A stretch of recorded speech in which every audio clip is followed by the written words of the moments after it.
तो आज हम लोग स्टार्ट करने जा रहे हैं एनपीओ के बारे में। Previously also I have said कि कुछ कंपनीज का पीएल बैलेंस शीट नॉर्मल नहीं होता, जिसमें बैंकिंग, इंश्योरेंस और इलेक्ट्रिसिटी का नाम था।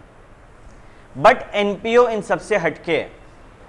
एनपीओ बोलता है कि हम पी&एल बनाएंगे ही नहीं। एनपीओ बोलता है कैश बुक बनाएंगे ही नहीं। तो क्या बनाएगा एनपीओ इसके बदले? एनपीओ बोला मेरा पीएल का नाम होगा इनकम एंड एक्सपेंडिचर अकाउंट। क्या होगा? Income and expenditure account. मेरा कैश बुक का नाम होगा रिसीट एंड पेमेंट अकाउंट। क्या होगा? Receipt and payment account. और बैलेंस शीट तो जैसे सबका बनता है मेरा भी बनेगा। ठीक है भैया, ये तो आप बताएं कि एनपीओ क्या बनाता है बुक्स ऑफ अकाउंट्स में। एनपीओ होता क्या है? Non profit organisation. Companies act में किस सेक्शन में इसका जिक्र है? Section 8 company. एनपीओ कौन सा कंपनी है? याद करो थोड़ा सा अलग। बाकी सबको रजिस्ट्रार दे रहा था, इसको कौन दे रहा था सब कुछ?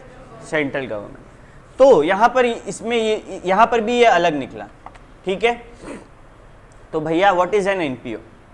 अ नॉन प्रॉफिट ऑर्गेनाइजेशन और a section 8 company is a company which cannot या फिर which prohibits its member to share what profit of the company in the name of dividend. Rather, those profit will be used by the company for its objective, which is promotion of arts, science, commerce, sports, religion, charity. याद आ रहा है? वही चीज याद करके बोल दिया। तो यार ये भैया एनपीओ क्या होता है इसका ज्ञान क्लियर है, सीधे अकाउंट्स पे कूदते हैं। एक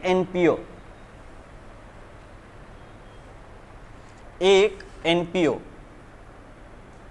को जब पैसा मिलता है तो वो क्या बोलेगा? कैश का इनफ्लो होगा तो ये पैसा आया है, और कैश का आउटफ्लो होगा तो पेमेंट हुआ है। एक एनपीओ का क्या रिसीट और क्या पेमेंट हो सकता है, पहले ये समझते हैं। ठीक है, सब कुछ जानने से पहले एक बार गो थ्रू करना होगा कुछ बेसिक कॉन्सेप्ट्स को। एनपीओ, क्या ये कैश बुक बनाया? नहीं, रिसीट पेमेंट बनाया। क्या ये पीएल बनाया? नहीं, इनकम एक्सपेंडिचर। और बैलेंस शीट तो ये बनाता है। मेरे मन में एक डाउट है भैया, रिसीट और payment and income and expenditure में क्या अंतर होता है? Income and expenditure account accrual concept पे काम करता है। यानी कि अगर हमको इस साल का फीस मिलना चाहिए था किसी काम को लेके, हम किसी एनपीओ में पढ़ाते हैं, वहां से हमको फीस मिलता है। हमको इस साल का फीस मिलना चाहिए था, हम बच्चों को पढ़ाएं, फीस मिला नहीं, लेकिन वो इनकम एंड एक्सपेंडिचर में आएगा, क्योंकि अक्रूवल कॉन्सेप्ट क्या बोलता है? कुछ भी बकाया हो रिकॉर्ड कर लो, कुछ भी बकाया हो रिकॉर्ड कर लो। लेकिन एक अगर हम सोचे कि हम एक एनपीओ हैं और हमको कहीं से पैसा मिलना था, बकाया हो गया, क्या वो इनकम एंड एक्सपेंडिचर में आएगा? हाँ, इस साल मिलना था, ड्यू हो गया, आपको नहीं मिला, आगे वाला का गलती, कल मिल जाएगा, अगला साल मिल जाएगा। अक्रूवल कॉन्सेप्ट के हिसाब से वो इस साल के इनकम एंड एक्सपेंडिचर में दिखेगा। ये पीएल हुआ ना एक टाइप का।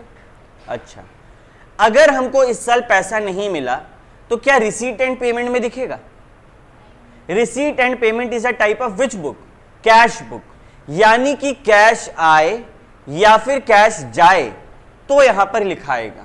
आपका इस साल का आ रहा है, फर्क नहीं पड़ता, अगला साल का आ रहा है, फर्क नहीं पड़ता।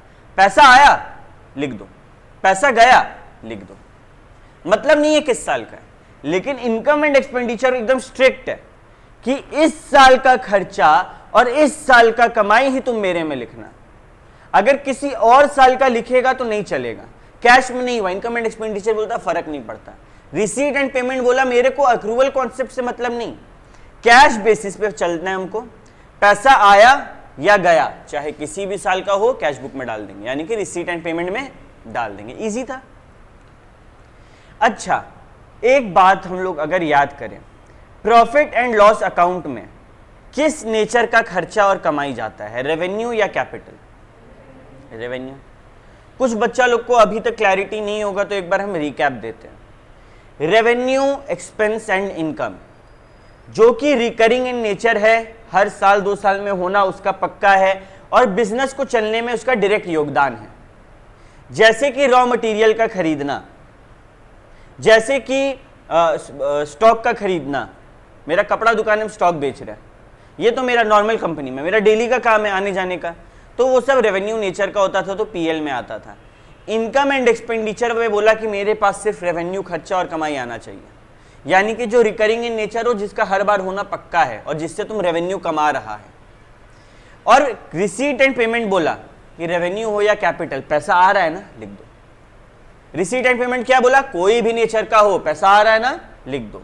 और इनकम एंड एक्सपेंडिचर क्या बोला, कौन सा नेचर चलेगा, खाली रेवेन्यू। जैसे कि हम लोग का मानो एक एनजीओ है या फिर एनपीओ है और हम लोग का काम है कि हर संडे जिन बच्चों को मोबाइल वगैरह या फिर अलग अलग चीज़ का लत लगा हुआ है उनको फिजिकल एक्टिविटीज़ करवाना है, ये मेरा ऑब्जेक्टिव है।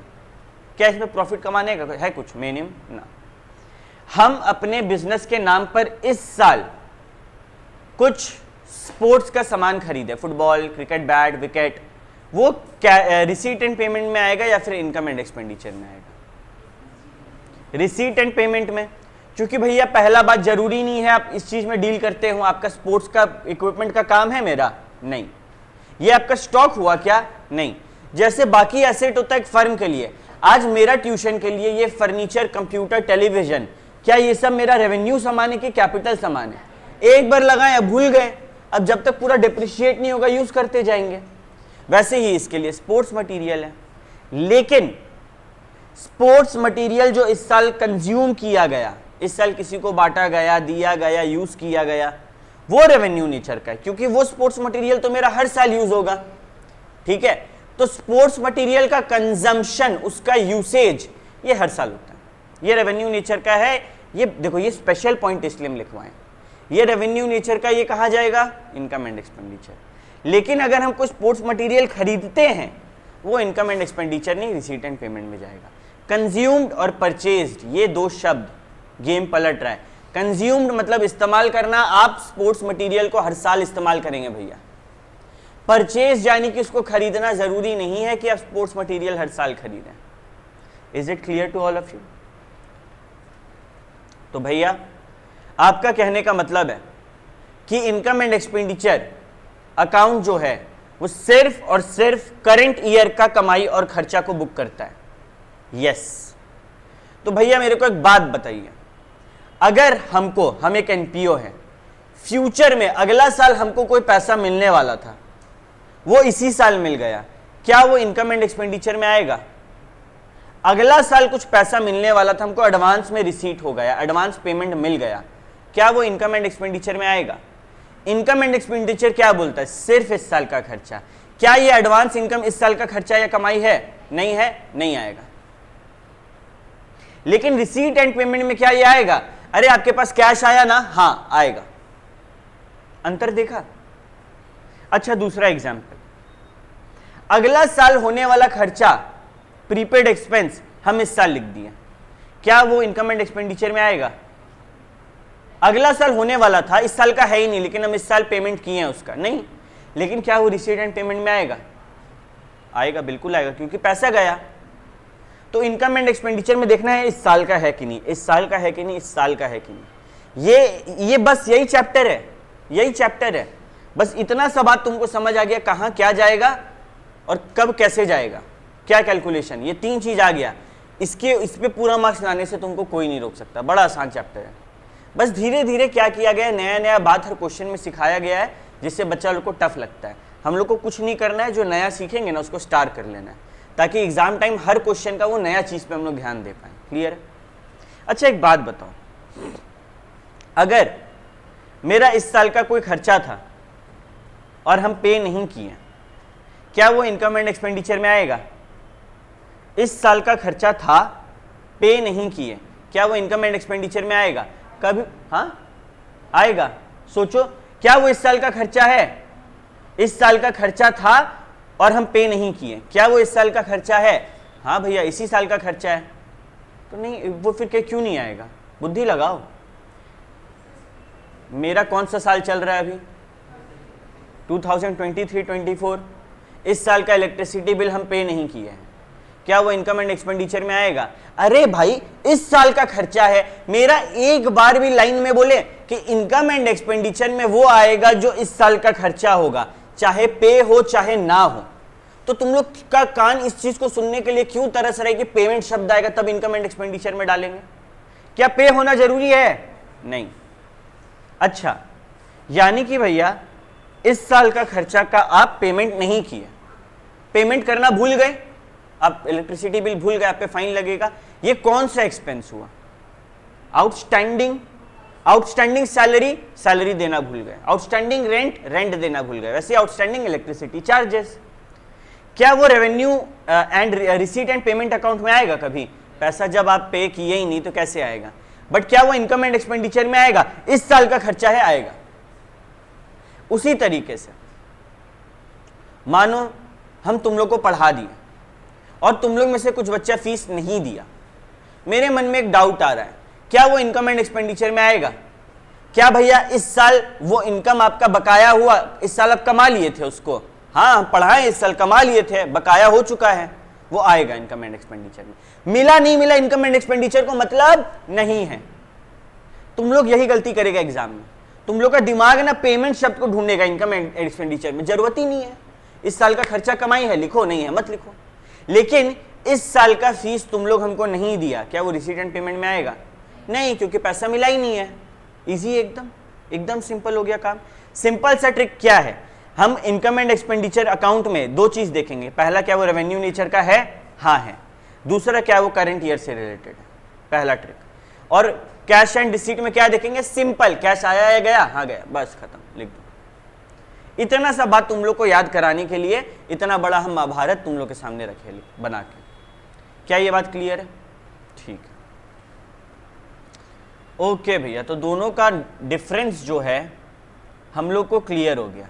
एक काम करते हैं, आगे बढ़ने से पहले, हम लोग अभी अच्छे से पढ़ नहीं रहे, हम तुमको रिसीट एंड पेमेंट बनाना सिखाएं। हम क्या बोले कि हम लोग एक एनपीओ है तो हम लोग के लिए क्या रिसीट होगा और क्या पेमेंट होगा? अरे नॉर्मल कंपनी हो तो उसके लिए 1000 रिसीट है। एक कंपनी अगर हम चला रहे हैं, मेरे पास गेस्ट आएंगे, उसको चाय नाश्ता कराएंगे, उसके लिए भी पेटी एक्सपेंस है कि नहीं है? है ना? क्या हम लोग ऐसे एनपीओ रख सकते हैं? या फिर एक कंपनी जिसमें डील करता है उस पर कितना % प्रॉफिट कमाता है, एक एनपीओ कैसे कमाएगा? ये सब हम लोग धीरे धीरे आगे बात करेंगे, बट पहले जो पढ़ चुके हैं उसको एकदम अच्छे से हम लोग अप्लाई करना सीखते हैं। तो ये एनपीओ का बुक में आए, देखो यहाँ पे रिसीट एंड पेमेंट अकाउंट से कहानी स्टार्ट हुआ, क्या बोलता है? Summary of cash and bank transaction, चाहे वो कैपिटल हो चाहे वो रेवेन्यू हो। Is it clear? चलो ठीक है। तो यार कैश, यहाँ पे ध्यान दो, यहाँ पे ध्यान दो। रिसीट एंड पेमेंट क्लियर है भैया, पूरा कहानी, क्यों टाइम वेस्ट करें? अभी हम एक बात अभी बता दे रहे, आगे लिखवाएं वे भी है, वेरी वेरी वेरी इंपॉर्टेंट बात है। हम लोग जब एक बिजनेस को शुरू करते हैं तो हम लोग क्या लगाते हैं उसको शुरू करने के लिए? कैपिटल। एनपीओ के भाषा में उसको कैपिटल फंड बोलेंगे, ठीक है। अगर किसी क्वेश्चन में बोला गया है बैलेंस शीट बनाने के लिए तो कैपिटल फंड दे देगा। अगर नहीं दिया है, मतलब क्वेश्चन में एक एडिशनल काम करना है, ओपनिंग बैलेंस शीट बनाकर ओपनिंग कैपिटल फंड निकालना है। यह बात सबको याद रहेगा, लिखवाएं में भी है। क्या बोले? ये ट्रिक है, क्वेश्चन कैसे बनाना। तुम लोग को टेंशन होगा यार भैया हमको समझ ही नहीं आ रहा कैपिटल फंड कैसे निकाल रहा है, क्यों, कब हमको ओपनिंग बैलेंस शीट बनाना है। ओपनिंग कैपिटल फंड दिया है, ओपनिंग बैलेंस शीट नहीं बनाना है। ओपनिंग कैपिटल फंड नहीं दिया है, बना के निकालना पड़ेगा, ठीक है। आओ अब आगे बढ़ते हैं। तो भैया यहां हम लोग सीधे इलस्ट्रेशन 1 बना सकते हैं क्या? बिल्कुल, ओके। इलस्ट्रेशन 1, सब कोई अपना कॉपी ओपन कर लो।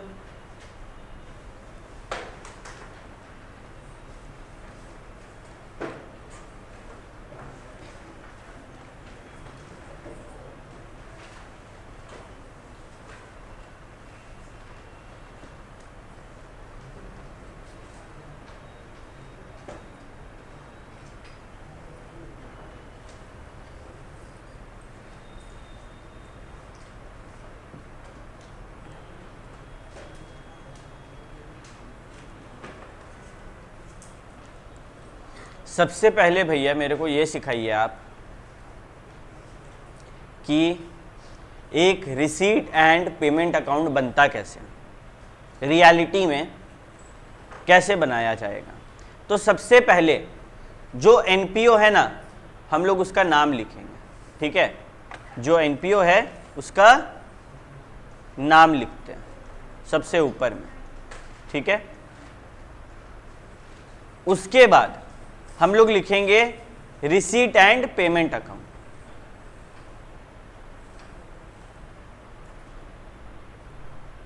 Receipt and payment account.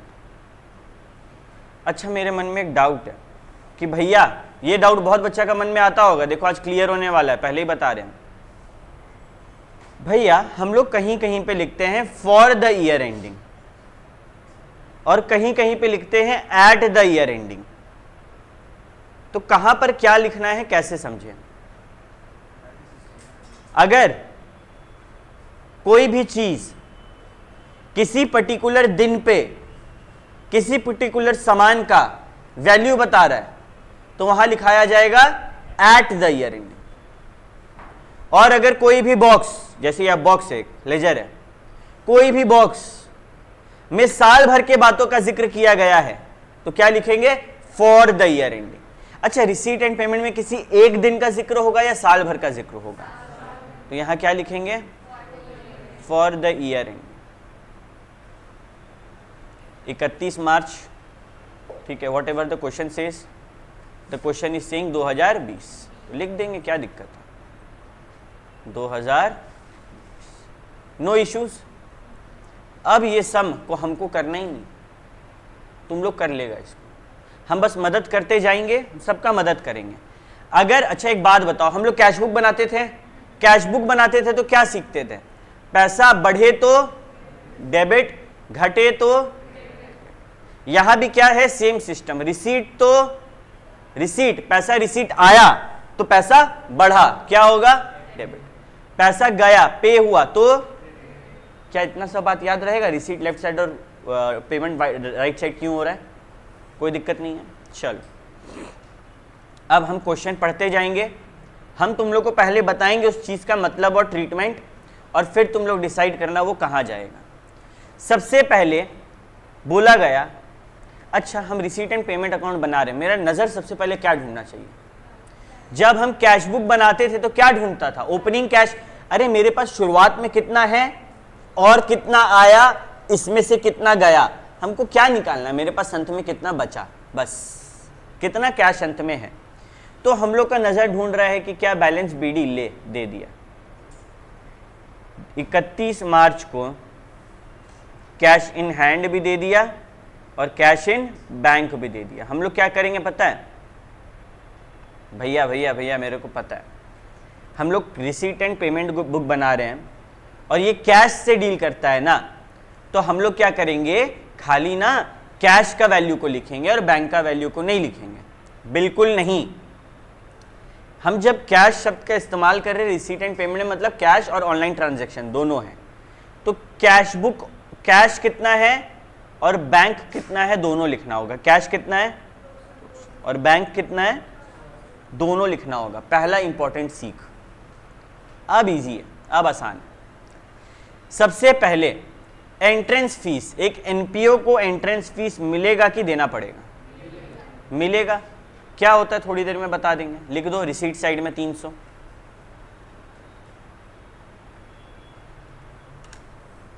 Entrance fees, to entrance fees 300। Membership fees NPO को मिलेगा कि देना पड़ेगा,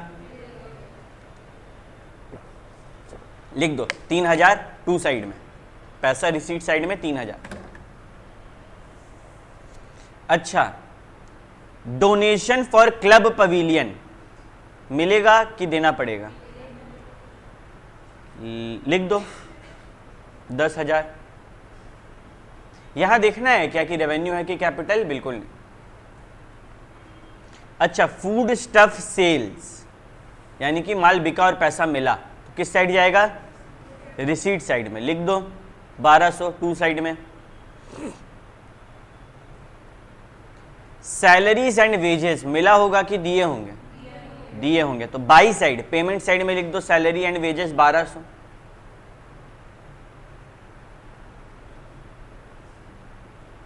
ठीक है। परचेज ऑफ फूड स्टफ 800 रुपया, खरीदे हैं या बेचे हैं, तो पेमेंट या रिसीट, पेमेंट साइड में लिख दो 800 रुपया। फिर कंस्ट्रक्शन ऑफ क्लब पवेलियन, एक क्लब में पवेलियन बनवा रहे हैं, कितना 11,000 का खर्चा लगा, पेमेंट साइड में लिख दो। जनरल एक्सपेंसेस 600, पेमेंट साइड में लिख दो। रेंट एंड टैक्सेस, कुछ नहीं बोला तो एक्सपेंस मानेंगे, पेमेंट साइड में लिख दो। And bank charges 160, payment side में लिख दो।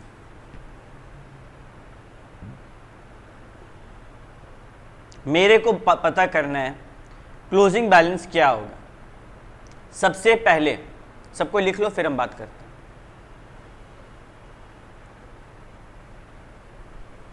क्वेश्चन क्लोजिंग बैलेंस दिया 350, 590। अब बहुत सारा बच्चा का आंसर कितना आया, 940, दोनों को ऐड करके वही आएगा, तो हम लोग का आंसर करेक्ट है, ठीक है।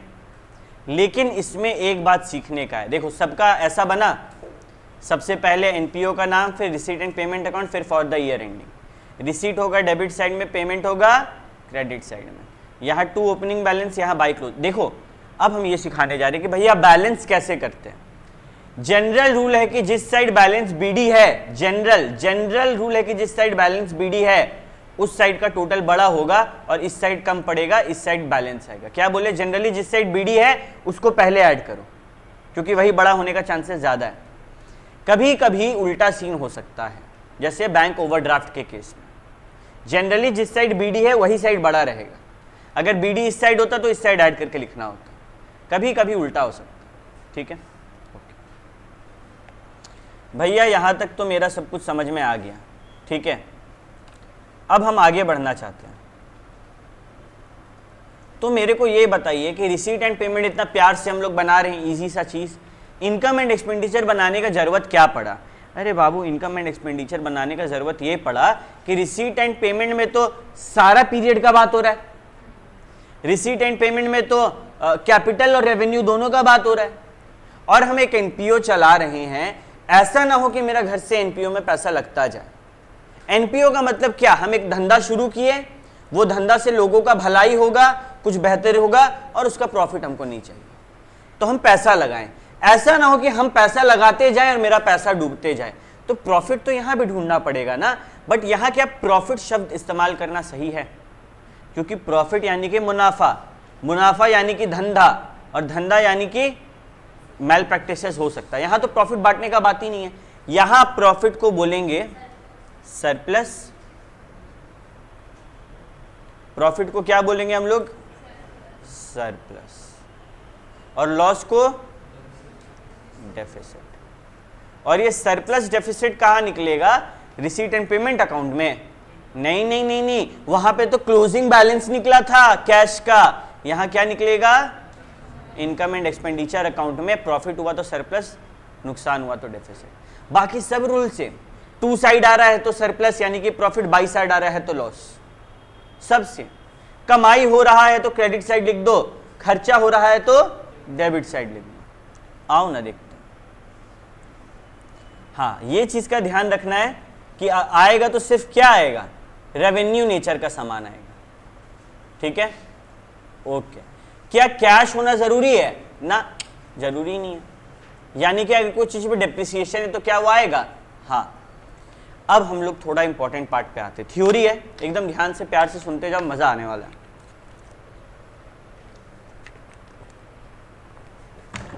तुम लोग में से कितना जन मातृ सदन का नाम सुना है? मातृ सदन इज अ हॉस्पिटल।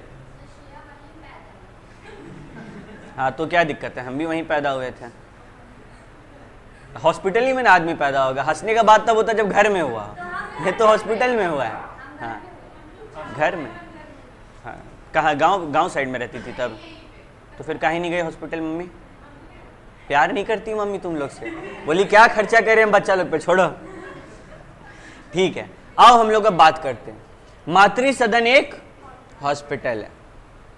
अब एक हॉस्पिटल के तौर पे क्या वो बिजनेस चला रहे हैं? सवाल उठता है, क्या मातृ सदन बिजनेस चला रहे हैं? नहीं। एक मारवाड़ी युवा मंच करके संस्थान है, क्लब है, जो उसका देख रेख करता है। क्या उसका प्रॉफिट ये लोग बांट रहे हैं मातृ सदन का? नहीं। इनफैक्ट पूरा कोई भी प्राइवेट हॉस्पिटल को देखे, उसके मुकाबले उस हॉस्पिटल में सारा खर्च, जांच वाच सस्ता में होता है और जनरली बहुत सारे गरीब लोगों के लिए माफ भी कर दिया जाता है। तो इसका मतलब है भैया वो एक एनपीओ है। हाँ, तो एक हॉस्पिटल के लिए कमाई क्या होगा? वो किस सोर्स से कमाएगा? वो जो टेस्ट कर रहा है उससे, जो ऑपरेशन कर रहा है उससे, जो मेडिसिन बेच रहा है उससे, यही कमाई का सोर्स हुआ। क्या इसमें प्रॉफिट इंक्लूडेड नहीं होगा? बिल्कुल होगा। अरे प्रॉफिट नहीं होगा तो हम सैलरी कैसे देंगे? साफ सफाई कर रहा है जो आदमी, उसको पैसा कैसे देंगे? इतना सारा इक्विपमेंट आ रहा है, ये कहां से लाएंगे? प्रॉफिट कमा रहे हैं, बांट नहीं रहा। अच्छा, स्पोर्ट्स क्लब भी होता है, जैसे कि धनबाद में तो वैसा क्लब्स नहीं है, तुम लोग कभी कोलकाता वगैरह जाएगा तो वहां पे स्पोर्ट्स क्लब है। उन लोग का क्या काम है ना, उन लोग बड़ा बड़ा एरिया खरीद लिया, अब एक एरिया को बना दिया फुटबॉल ग्राउंड। तुम लोग कभी पोलो का नाम सुना है? Polo that is a game, horse पे बैठ के हॉकी खेलना होता है, उसका बनवा दिया। एक गोल्फ का एरिया बनवा दिया।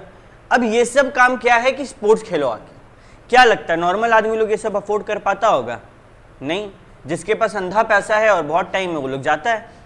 तो अब मेरे मन में सवाल उठता भैया कि ये जो स्पोर्ट्स क्लब है ये तो समाज सेवा नहीं कर रहा है, तो क्या ये एनपीओ है? हाँ भैया, समाज सेवा तो नहीं कर रहा है। हम कब बोले समाज सेवा करेगा एनपीओ? हम बोले किसी एक पर्टिकुलर ऑब्जेक्टिव को बढ़ावा देगा। स्पोर्ट्स खेलकूद एक ऑब्जेक्टिव है और इसको बढ़ावा दिया जा रहा है। और उल्टा सस्ता? नहीं नहीं नहीं, बहुत महंगा। तो भाई उतना खर्चा भी तो है, इतना बड़ा जमीन खरीदो। फुटबॉल का ग्राउंड के लिए अलग गार्डनर रखना होता होगा क्योंकि वहां का घास का लेवल अलग है, और गोल्फ के लिए अलग घास को प्लेन किया जाता है। घोड़ा रख रहा है, एक घोड़ा को पालने में उन लोग का बैंड बज रहा है तो पैसा भी ले रहा है। तो इससे क्या क्लियर हुआ कि एक एनपीओ क्या खाली गरीबों का मदद करता है या फिर गरीबों का भलाई के लिए? नहीं, वो किसी कॉन्सेप्ट का भलाई के लिए है, किसी कॉन्सेप्ट को प्रमोट करने के लिए, इंकरेज करने के लिए, बढ़ावा देने के लिए। क्लियर है ये बात? भैया ड्रामा क्लब सेम कहानी। इसके लिए क्या कमाई क्या खर्चा? ड्रामा क्लब जगह जगह ड्रामा करता है, नुक्कड़ नाटक करता है। अच्छा, बहुत सारे इवेंट होता है जिसमें हम लोग ना अलग अलग वो आदमी लोग को बुलाते कि आप लोग आके हमारे यहाँ नाटक प्रस्तुत कीजिए। ठीक है, वो लोग का यही सोर्स ऑफ इनकम है। और खर्चा क्या है? कॉस्ट्यूम्स, जहाँ पे वो लोग प्रैक्टिस करता है उसका रेंट है ना। अगर कोई बाहर का आदमी को हमको हायर करना पड़ा तो उसका सैलरी, ये सब चीज़। तो ये सब इनकम और एक्सपेंडिचर ये लोग रखता है। अब मेरे मन में एक डाउट आया भैया कि इनकम एंड एक्सपेंडिचर अकाउंट बनाते कैसे हैं। अब ये एग्जाम वाला पॉइंट पे आ गए अपन कि इनकम एंड एक्सपेंडिचर अकाउंट कैसे बनता है। ठीक है, सबसे पहले opening balance of accumulated fund और कैपिटल फंड ढूंढना होगा। याद है बोले थे ये बात कि ओपनिंग कैपिटल फंड जरूरी है, अगर नहीं है तो क्या बनाना पड़ता है? Opening balance sheet. ठीक है, क्यों भैया? आगे पता चलेगा। फिर जितना भी अलग अलग, अब हम इसका ट्रिक बता रहे हैं, एग्जाम में तुम लोग को जितना भी बाहर में एडजस्टमेंट देगा क्वेश्चन का, उसका लेजर बनाना है। जितना भी चीज का एडजस्टमेंट दिया वो क्वेश्चन में, लेजर बनाना सम बन जाएगा। ठीक है, तो बाकी सारे चीजों का लेजर बनाना होता है। ठीक है, एंड रिसीट एंड पेमेंट में भी जो डेबिट क्रेडिट हुआ है, अगर उसमें से कुछ रेवेन्यू नेचर का है तो वो यहाँ पे आएगा। हम लोग सब देख लेंगे, क्या दिक्कत है, हम लोग को कोई प्रॉब्लम नहीं है। एक छोटा सा इलस्ट्रेशन बनाते हैं ना पहले, इलस्ट्रेशन 2। तुम लोग को नहीं बनाना है, तुम लोग शांति से बैठो और मेरे बातों को सुनते जाओ। During 2020 subscription received in cash, subscription मिल रहा है। कितना मिल रहा है? टोटल 42,000 मिल रहा है। यार देखो, सब्सक्रिप्शन अकाउंट इस चैप्टर का वन ऑफ दोज अकाउंट है जो बच्चों को लास्ट तक समझ में नहीं आता है। ठीक है, तो हम प्यार से समझा रहे हैं, ध्यान से सुनो। सबसे पहले भैया सब्सक्रिप्शन का मतलब क्या होता है? आज क्या तुम लोग में से कोई भी या फिर किसी के papa mummy Dhanbad club, union club ये सब में मेंबर हैं? या फिर तुम लोग देखा होगा कुछ फ्रेंड्स को फोटो अपलोड करते हुए। क्या हम लोग चाहे तो धनबाद क्लब में बैठ के खा सकते हैं? आराम से चुटकी भर के अफोर्ड कर सकते हैं, सस्ता खाना, फिर भी नहीं खा सकते। क्यों? क्योंकि धनबाद क्लब और यूनियन क्लब का कहना है कि मेरे को तुम एनुअल सब्सक्रिप्शन फीस दो और बदले में मेरा रेस्टोरेंट में आके खाना खा के जाओ, स्विमिंग पूल यूज़ कर लो, टेनिस कोर्ट यूज़ कर लो। तो भैया फ्री में नहीं, रेस्टोरेंट का खाना का पैसा अलग, स्विमिंग पूल और टेनिस कोर्ट यूज़ करना है तो फ्री में करो। तो ये भी एक क्लब है और ये लोग को सालाना सब्सक्रिप्शन मिलता है। तो मानो धनबाद क्लब को 42,000 रुपया इस साल मिला, ये किस साल मिला? 2020 में। तो रिसीट एंड पेमेंट में तो पूरा 42,000 रिसीट में जाएगा। इनकम एंड एक्सपेंडिचर में क्या जाएगा? क्या 42,000 पूरा इस साल का है? आओ देखते हैं। बोला 1600 फॉर 2019 है। 1600 कब का है? 1600 2019 का, एंड 600 2021 का है। 1600 पिछले साल का और 600 इस साल अगले साल का। तो मेरे को इस 42,000 में से सिर्फ इस साल का कितना मिला? माइनस करो, 42,000 माइनस 2200 कितना आया? 39,800, 39,800। तो हम लोग क्या सीखे? हम लोग सीखे, देखो बहुत धीरे धीरे जाना पड़ेगा, तुम लोग सोच भी नहीं सकता है। अगर ये थोड़ा सा ये कॉन्सेप्ट नहीं समझ पाया ना तो पूरा एनपीओ का 10-12 मार्क्स जीरो। ठीक है, तो हम लोग सीखे कि हम लोग को अमाउंट कितना रिसीव हुआ, 40, बट इसमें से आउटस्टैंडिंग अमाउंट कितना है? सॉरी, आउटस्टैंडिंग बोल रहे, इसमें से ऐसा कौन सा है जो प्रीवियस ईयर का है?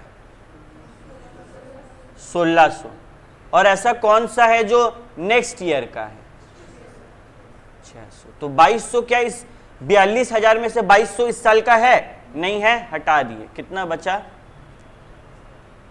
अब also 3000 has still be receive to be receive for 2020।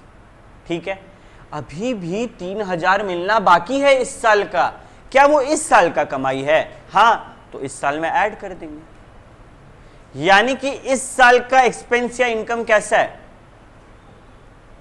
कितना है? 39,000 प्लस 3,000, 42,800। इजी है ये तो है भैया, क्या ही दिक्कत है इसमें? मेरे को जितना पैसा मिला हम एक हाथ में रखेंगे। ठीक है, फिर क्या करेंगे? जितना मेरा पिछला साल का था हटा दो, जितना मेरा अगला साल का है हटा दो, और अगर कोई ऐसा खर्चा है या कमाई है जो मेरे को इस साल मिलना चाहिए था नहीं मिला है तो वापस ऐड कर दो। ये जो बचा क्या है? ये मेरा इस साल का चीज, और इस साल का चीज कहां जाएगा? इनकम एंड एक्सपेंडिचर में। ये बात सबको क्लियर है? इसी को और आसान कर दिया गया। तुम लोग का दिमाग कैसे काम करता है? दिमाग को रटना पसंद है, दिमाग इसमें ट्रिक ढूंढेगा कि इसको याद कैसे करें। ठीक है, हम लोग एक सब्सक्रिप्शन का अकाउंट बनाएंगे। ठीक है, किसका अकाउंट है ये? अच्छा, व्हाट इज सब्सक्रिप्शन? उन 8 में से जो हम तुम लोग को पहली क्लास पढ़ाए थे, सब्सक्रिप्शन क्या एसेट है? नहीं, एसेट नहीं है। एक्सपेंस है? नहीं। लॉस, ड्राइंग्स, लाइबिलिटी है? नहीं। इनकम है, प्रॉफिट है, कह सकते हैं। तो सब्सक्रिप्शन इज एन इनकम और प्रॉफिट। इनकम या प्रॉफिट बढ़े तो क्रेडिट, घटे तो।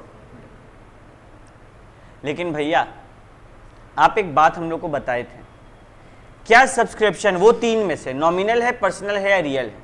भैया ये इनकम और प्रॉफिट है तो ये क्या हुआ? नॉमिनल हुआ। तो ये नॉमिनल अकाउंट है। और आप हम लोग को बोले थे कि नॉमिनल अकाउंट में क्या कभी भी बैलेंस बीडी बैलेंस सीडी होता है? नहीं। लेकिन हम तुम लोग को ये भी बोले थे कि अगर आउटस्टैंडिंग एक्सपेंस या आउटस्टैंडिंग इनकम प्रीपेड एक्सपेंस या प्रीपेड इनकम हो तो वो नॉमिनल नहीं है, वो क्या बन गया? Real, personal. हम लोग इसको एक बार देखे बना के। भैया इस क्वेश्चन के हिसाब से प्रीवियस ईयर का बैलेंस था 1600, आप पेमेंट नहीं किए, आपका गलती है। तो ये मेरा सब्सक्रिप्शन था। हाँ, ये सब्सक्रिप्शन प्रीवियस ईयर का था, तो आउटस्टैंडिंग सब्सक्रिप्शन बोल सकते हैं क्या इसको? आउटस्टैंडिंग सब्सक्रिप्शन, देखो कोई भी चीज, कोई भी नॉमिनल खर्चा या कमाई या तो आउटस्टैंडिंग होगा या तो प्रीपेड होगा। तो ये क्या है? ये जो अभी 1600 का बात हुआ आउटस्टैंडिंग था, पिछले साल का था, तो इसको हम लोग क्या बोल सकते हैं? पिछले साल का आउटस्टैंडिंग सब्सक्रिप्शन। अच्छा फील करो, पिछले साल हमको कुछ पैसा मिल गया होना चाहिए था लेकिन नहीं मिला। पिछले साल पैसा मिल गया होना चाहिए था लेकिन नहीं मिला। ये या तो एसेट या तो लायबिलिटी में से क्या होगा? पिछले साल पैसा मिलना चाहिए था, नहीं मिला, तो इस साल मिल जाएगा, एसेट है, चिल करेंगे। तो यहां पे एसेट का ओपनिंग बैलेंस टू साइड होता है या बाई साइड? ओपनिंग में हमेशा मानो बढ़ रहा है और बढ़े तो डेबिट, तो हम लोग लिखेंगे टू बैलेंस कितना रुपया। फिर से समझा रहे हैं, ये सोचने का तरीका तुम लोग को अपने अंदर इनकलकेट करना होगा, ठीक है। सबसे पहले सब्सक्रिप्शन अकाउंट बना रहे हैं और या तो कुछ आउटस्टैंडिंग बैलेंस है, देखना होगा बैलेंस है कि नहीं, ये चेक करने के लिए ये चेक करना होगा कि कुछ आउटस्टैंडिंग या प्रीपेड है क्या मेरे पास आउटस्टैंडिंग सब्सक्रिप्शन है पिछले साल का है। अब ये आउटस्टैंडिंग सब्सक्रिप्शन एसेट था या लायबिलिटी? सब्सक्रिप्शन यानी कि पैसा आने वाला था, पिछले साल नहीं आया, इस साल आ जाएगा। एसेट है भैया, चिल करने वाला फीलिंग आ रहा है। और एसेट का हमेशा क्या होता है? To balance BD. इजी था, ओके। अब बढ़ते हैं आगे। ये डेट भी देख लेते हैं। ड्यूरिंग 2020 ऐसा कांड हुआ है, ठीक है। तो ये पिछले साल का ओपनिंग बैलेंस बोल सकते हैं। ये कौन सा साल चल रहा है? 2020। क्या कोई डेट का जिक्र है? अच्छा, ड्यूरिंग 2020 ये क्या बतलाता है बताओ? 31 मार्च है या फिर 31 दिसंबर होगा? क्या बोला? ड्यूरिंग 2020-21? नहीं ना, तो यहां कौन सा वाला साल फॉलो हो रहा होगा? दिसंबर। ये भी एक ट्रिक है याद रखने समझने का। तो ये कहानी है स्टार्टिंग इस साल का स्टार्टिंग 1 जनवरी का बात करते हैं, क्लियर? अच्छा, इस साल सब्सक्रिप्शन के नाम पर मेरे को कितना मिला? 42,000, 42,000। अच्छा एक सेकंड रुको। तो हम बोल सकते हैं बाई कैश कितना? 42,000। कोई दिक्कत? अच्छा, क्या कोई प्रीपेड कमाई है यहां पे? कोई ऐसा सब्सक्रिप्शन है जो अगला साल का था इसी साल मिल गया? देखते हैं भैया। बोला कि 600 2021 का था और अभी ही मिल गया। मेरे को एक बात बताओ, फील करना जरूरी है भाई। जो बच्चा मेरे साथ नहीं है वो उसका बैंड बजने वाला है। अगला साल नेक्स्ट ईयर तुमको पैसा मिलने का था, ठीक है, कोई तुमको पैसा देने का था और इस ईयर ही हम तुमको दे दिए। तेरे दिमाग में इस चीज को लेके आराम है या फिर चिंता उठ गया? क्यों? वो पहले पैसा दे दिया, अब अगला साल एडजस्ट करना होगा, इस पैसों को संभाल के रखना होगा, चिंता। अच्छा ठीक है, तो सब्सक्रिप्शन रिसीव्ड इन एडवांस क्या होता है? लायबिलिटी। और लायबिलिटी जो है वो टू साइड जाता है या बाई साइड जाता है? लायबिलिटी क्या होता है जर्नल एंट्री में? क्रेडिट होता है या डेबिट होता है? क्रेडिट होता है ना। प्रीपेड इनकम हमेशा क्या होता है? क्रेडिट ना। तो यहां पे क्या होगा? टू प्रीपेड या फिर एडवांस सब्सक्रिप्शन। अब हम तुम लोग को बताते हैं तुम लोग का दिमाग से गलत आंसर क्यों आया। अभी तक जो हम लेजर बना रहे थे, हम क्या बोल रहे थे? सब्सक्रिप्शन अकाउंट को देखो, ये बढ़े तो डेबिट करो, ये घटे तो क्रेडिट करो। और अभी हम सीधे पूछे तुमसे कि प्रीपेड सब्सक्रिप्शन क्या होता है, अलग चीज बोल दिए ना, इसीलिए गलत जवाब आया। हम बोले प्रीपेड सब्सक्रिप्शन क्या होता है, तुम लोग सोच लिया कि वो यहां पर है, और बढ़े तो क्रेडिट, दिमाग ठीक काम किया, लेकिन बाई साइड बोल दिया तुम लोग। समझा बात को? तो भैया आप मेरे को ये बताइए कि सब्सक्रिप्शन अकाउंट के बेसिस पे हम लोग कैसे इस चीज का कॉन्सेप्ट लगाएं कि वो टू साइड होना चाहिए। सब्सक्रिप्शन अकाउंट क्या है? एक कमाई का जरिया, तेरे को इसी साल कमाई मिल गया अगला साल का, ये तेरे लिए इससे तेरा सब्सक्रिप्शन बढ़ा या गिरा? बढ़ा ना, सब्सक्रिप्शन बढ़ा। लेकिन ये अच्छा बात है, ये अच्छा तरीके से बढ़ा या बुरा तरीके से? बुरा तरीके से। क्या बढ़ना चाहिए था? नहीं। सब्सक्रिप्शन है इनकम, बढ़े तो क्रेडिट, और क्या होना चाहिए था? लेकिन ये ट्रिक थोड़ा इम्प्रैक्टिकल है, इसीलिए हम याद करा दिए, टू प्रीपेड साइड में आएगा। ठीक है, सब्सक्रिप्शन है, प्रीपेड साइड है, टू साइड में, लायबिलिटी टू साइड में। ठीक है, क्या कोई ऐसा खर्चा है जो ऐसा ये सब्सक्रिप्शन है जो मेरे को मिला नहीं है इस साल लेकिन मिल जाना चाहिए था? है ना? कितना रुपया का? 3000 रुपया का। तो भैया अब क्या करें, 3000 रुपया मेरे को मिल जाना चाहिए था और मिला नहीं। मिल जाता तो तुम क्या करता? किस साइड डालता उसको? क्रेडिट साइड में डाल दो। अरे यार इस साल का कमाई तो है, अच्छा मिला नहीं है तो बाई आउटस्टैंडिंग सब्सक्रिप्शन करके डाल दो, ताकि ध्यान रहे कि अभी मिलना बाकी है। ठीक है, और फिर टोटल करो। हम क्या ट्रिक बताएं, जिस साइड बीडी है उस साइड पहले ऐड कर दो। लेकिन अच्छा, यहां पे एक छोटा सा ये दिक्कत आ रहा है कि बीडी वाला ऐड कर रहे हैं तो कितना आ रहा है? 2200, और इस साइड तो एक ही चीज 42,000 है। तो क्या ये ट्रिक काम किया यहां पे? नहीं। तो हम लोग को नॉर्मल क्या कहानी है हमेशा, जो साइड बड़ा है उसको ऐड करो। दोनों में कौन सा साइड बड़ा लग रहा है, डेबिट या क्रेडिट? राहुल, क्रेडिट। तो कितना हो जाएगा ये? 45,000। कितना हुआ? माइनस करो, 45,000 माइनस 2200, 42,800। भैया 42,800 ये क्या है? ये वो हिस्सा है जो तेरा इनकम एंड एक्सपेंडिचर अकाउंट में जाना चाहिए। ठीक है, क्या भैया हम लोग का आंसर यहां पर उतना ही आया था, 42,800? तो भैया हम लोग ये सीखे कि ऐसे क्वेश्चंस को टेबल में भी सॉल्व कर सकते हैं और लेजर में भी सॉल्व कर सकते हैं। टेबल में सॉल्व करेंगे तो स्क्रीन पे ध्यान देना, अगर कोई इनकम का बात होगा तो इस साल जो जो इनकम कमाए हैं ऐड कर दो, और जो इस साल का इनकम नहीं है माइनस कर दो। किससे? जो रिसीट दिया होगा उससे। और अगर अपन ये डब्बा बनाएंगे तो अगर पिछले साल का सब्सक्रिप्शन था जो नहीं मिला है, इस साल मिल जाएगा, टू बैलेंस बीडी। अच्छा, यहीं अगर प्रीपेड होता तो कुछ, मानो पिछले साल का खर्चा इस साल का खर्चा हम पहले ही कर दिए थे, वो किस साइड आता? बाई साइड में आता। अगर भैया ये सब चीज को आप अच्छे से हम लोग को बतलाना चाहें तो क्या आप ऐसे बतला सकते हैं टेबल के द्वारा? बिल्कुल। एग्जाम में क्या होगा, रिसीट एंड पेमेंट अकाउंट का सब्सक्रिप्शन तुमको दिया रहेगा इस साल कितना मिला है। ठीक है, तुमको सबसे पहले क्या करना है, जो कमाई इस साल का नहीं है हटा दो। पिछले साल का आउटस्टैंडिंग था ना, इस साल हमको मिला 100 रुपया, जिसमें से पिछले साल का 20 रुपया बाकी था, तो क्या वो इसका हिस्सा होगा? नहीं, हटा दो। अच्छा, अगले साल का 20 रुपया भी एडवांस में मिल गया, हटा दो। कितना बचा? 60 रुपया। तो इस साल का जो 100 मिला उसमें से 60 इस साल का है।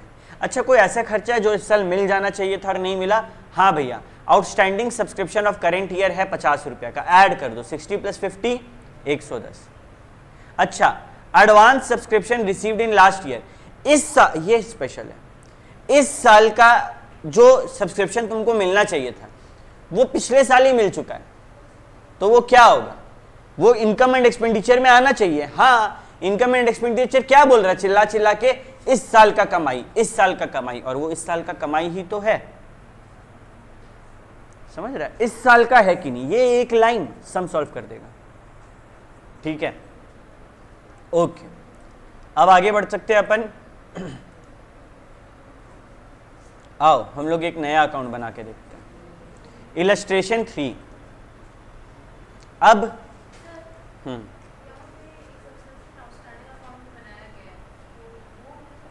देखो, अगर क्वेश्चन बोले rarest of the rare situation में, देखो एनपीओ से ना एक बड़ा सम आएगा, थोड़ा टफ। तो ये सब नहीं बोलेगा। लेकिन अगर बोला तो सब्सक्रिप्शन आउटस्टैंडिंग अकाउंट, फील करो सब्सक्रिप्शन आउटस्टैंडिंग उन 8 में से क्या है, क्या सब्सक्रिप्शन आउटस्टैंडिंग, वो कमाई जो मेरे को मिला नहीं है और मिल जाएगा अगले साल, ये तेरे लिए एज अ डेटर है, अगले साल मिल जाएगा ना पैसा। और डेटर क्या होता है, ऐसे। तो ये अगर बढ़ेगा तो डेबिट करेंगे, देखो डेबिट साइड में इसका बैलेंस बीडी है, इस साल का कोई मिल गया होगा तो यहाँ पे लिखेंगे ये जो है आउटस्टैंडिंग सब्सक्रिप्शन अकाउंट, सिर्फ वो सब्सक्रिप्शन यहाँ पर आएगा जो मिलना बाकी है। उसी तरीके से subscription received in advance account, वही सब्सक्रिप्शन आएगा जो पहले मिल गया है, ठीक है। हाँ इसी ऑफ कर दो। इलस्ट्रेशन नंबर 3, भैया एक और क्वेश्चन ऐसा कुछ बनवा दीजिए ना। चलो देखें, तुम लोग का दिमाग, तुम लोग एक बार कॉपी पेन खोल के बैठो, हम क्वेश्चन बता रहे हैं, तुम लोग को क्या ज़्यादा आसान लगेगा तुम लोग देखना, टेबल वाला या लेजर वाला, ठीक है। पहले टेबल वाले से करके देखते हैं। Suppose salary paid during year, ये 2020 का टोटल पेमेंट है,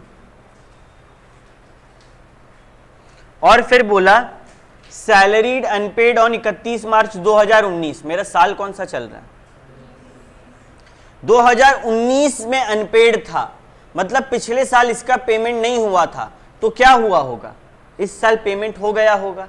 अच्छा ये क्या नाम से आएगा, ये 1400 क्या होगा, outstanding salary of previous year, previous year का आउटस्टैंडिंग सैलरी। पहले हम क्वेश्चन समझा रहे, तुम लोग सब अपना अपना दिमाग लगाना और देखना सब सही समझा है कि नहीं। फिर प्रीपेड ऑन 2019, 400 रुपया पिछले साल प्रीवियस ईयर पहले पे कर दिए थे, ठीक है। प्रीपेड यानी कि 2019 में ही इस साल का सैलरी कुछ लोगों को दे दिए थे, 2020 का सैलरी कुछ लोगों को देना बाकी है, करंट ईयर में आउटस्टैंडिंग है, और करंट ईयर में कुछ प्रीपेड भी है, यानी कि 2020 में ही आने वाला साल का 600 रुपया हम इसी साल कुछ लोगों को दे दिए। ये कहानी है, तुम लोग को बताना है इनकम एंड एक्सपेंडिचर अकाउंट में कितना का सैलरी जाएगा। पहले तुम लोग क्या बनाएगा, टेबल, टेबल बना के देखो क्या कॉन्सेप्ट क्लियर है, क्योंकि जब तक कॉन्सेप्ट क्लियर नहीं है लेजर नहीं बनेगा। चलो भैया दिक्कत हो रहा है, भैया कुछ समझ नहीं आ रहा है, क्योंकि तुम लोग रट्टूत होता है, तुम लोग को खाली ट्रिक समझ में आता है, तो हम ट्रिक बता दे रहे, ठीक है। जब भी रीड करेंगे और बनाने क्या बोला है, इनकम एंड एक्सपेंडिचर अकाउंट का वैल्यू निकालने बोला है, मेरा मन सिर्फ एक लाइन पूछेगा खुद से, क्या ये इस साल का है, ठीक है, और आंसर आ जाएगा पक्का। आओ देखते हैं। 23,000 का पेमेंट मिला 2020 में, ये पहले लिख दिया, ठीक है, एकदम साथ में चलते जाना सब। सैलरीज अनपेड ऑन 31 मार्च 2019, 2019 जब खत्म हुआ तो इतना सैलरी आउटस्टैंडिंग था पिछला साल का, क्या वो इस साल का है, नहीं है, माइनस कर दो। इस साल का जो नहीं है माइनस करेंगे, इस साल का जो है प्लस करेंगे। अच्छा, प्रीपेड सैलरी ऑन 31 मार्च 2019, 2019 में ही 2020 का कुछ पेमेंट कर दिए थे, क्या ये इस साल का है, एकदम प्रीपेड, पिछले साल प्री कर दिए इस साल का पेमेंट, तो ये क्या हो गया, प्लस, ठीक है। फिर outstanding salary in this year, यानी कि इस साल का कुछ पेमेंट था नहीं कर पाए, नहीं होगा पैसा, तो क्या कहलाएगा ये, outstanding salary of this year, क्या ये इस साल का है, हाँ, ऐड कर दो। हाँ, इस साल हमको तुम लोग को कुछ पैसा देना था और हम नहीं दिए, तो वो कहला रहा है मेरे बुक में आउटस्टैंडिंग सैलरी के नाम से। क्या ये खर्चा इस साल का था, हाँ, ऐड कर दो। और लास्ट में प्रीपेड सैलरी, इसी साल हम 2021 का पेमेंट कुछ लोगों को कर दिया, क्या ये इस साल का खर्चा है, नहीं, माइनस कर दो। कितना करो तो 23,000 माइनस 1400, अच्छा 23,200। आओ देखते हैं क्या ये जवाब है, 23,200। टेबल इतना आसान है, खाली पूछना है खुद से कि क्या ये इस साल का है कि नहीं। इस साल का है तो ऐड करना है, इस साल का नहीं है तो माइनस करना है, बस। लेकिन क्या जिंदगी इतना आसान है? सीए इतना आसान होता तो क्यों बच्चा लोग एमबीए करता? हम इसमें एमबीए का बेइज्जती नहीं कर रहे हैं, एमबीए में भी अच्छा कॉलेजेस है। ऐसा ना हो कि कल को कोई सोचे कि भैया एमबीए का बेइज्जती करते हैं, एमबीए भी बड़ा चीज़ है, ठीक है। अब मेरे मन में एक डाउट आ रहा है, भैया ये लोग ज़बरदस्ती हमको बोल दिया कि नेसेसरी लेजर अकाउंट दिखाओ, हमको टेबल बनाने आता है, हम टेबल बना के इसको दे देंगे, इसको क्या ज़रूरत है अकाउंट्स का? यार अब ये बोल रहा है तो देंगे इसको, कोई दिक्कत नहीं है, डरते थोड़ी है हम लोग।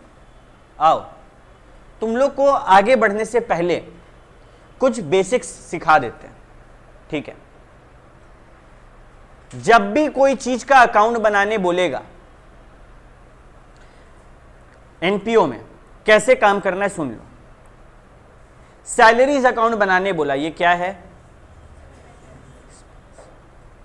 इसमें दो चीज लिखो, आउटस्टैंडिंग, प्रीपेड, और यहां पे लिख लो प्रीवियस ईयर। ये हम समझाने के लिए तुम लोग को दिखा रहे हैं। अब पिछले साल का आउटस्टैंडिंग सैलरी मेरे लिए क्या है?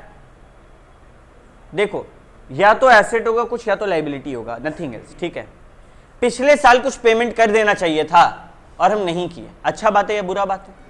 बुरा बात है। कितना गंदा बात है। तो ये क्या हो गया? लायबिलिटी। इस साल का, सॉरी प्रीवियस ईयर का प्रीपेड मेरे लिए क्या है? प्रीवियस ईयर का प्रीपेड, यानी कि पिछले साल ही कुछ पेमेंट हम कर दिए थे। तो यार हम टेंशन फ्री है ना, क्या इस साल हमको वो पेमेंट फिर से करना है? नहीं, तो वो क्या हो जाएगा? इजी। नेक्स्ट, करंट ईयर का आउटस्टैंडिंग और प्रीपेड का बात करते हैं। करंट ईयर में अगर कुछ पेमेंट कर देना चाहिए था और हम नहीं किए, वो क्या होगा? लायबिलिटी या एसेट?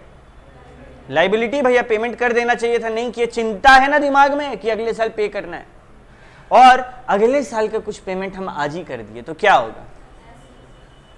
तो जब किसी एक्सपेंस का बात करें, आउटस्टैंडिंग है, लायबिलिटी होगा, प्रीपेड है, एसेट होगा, ठीक है।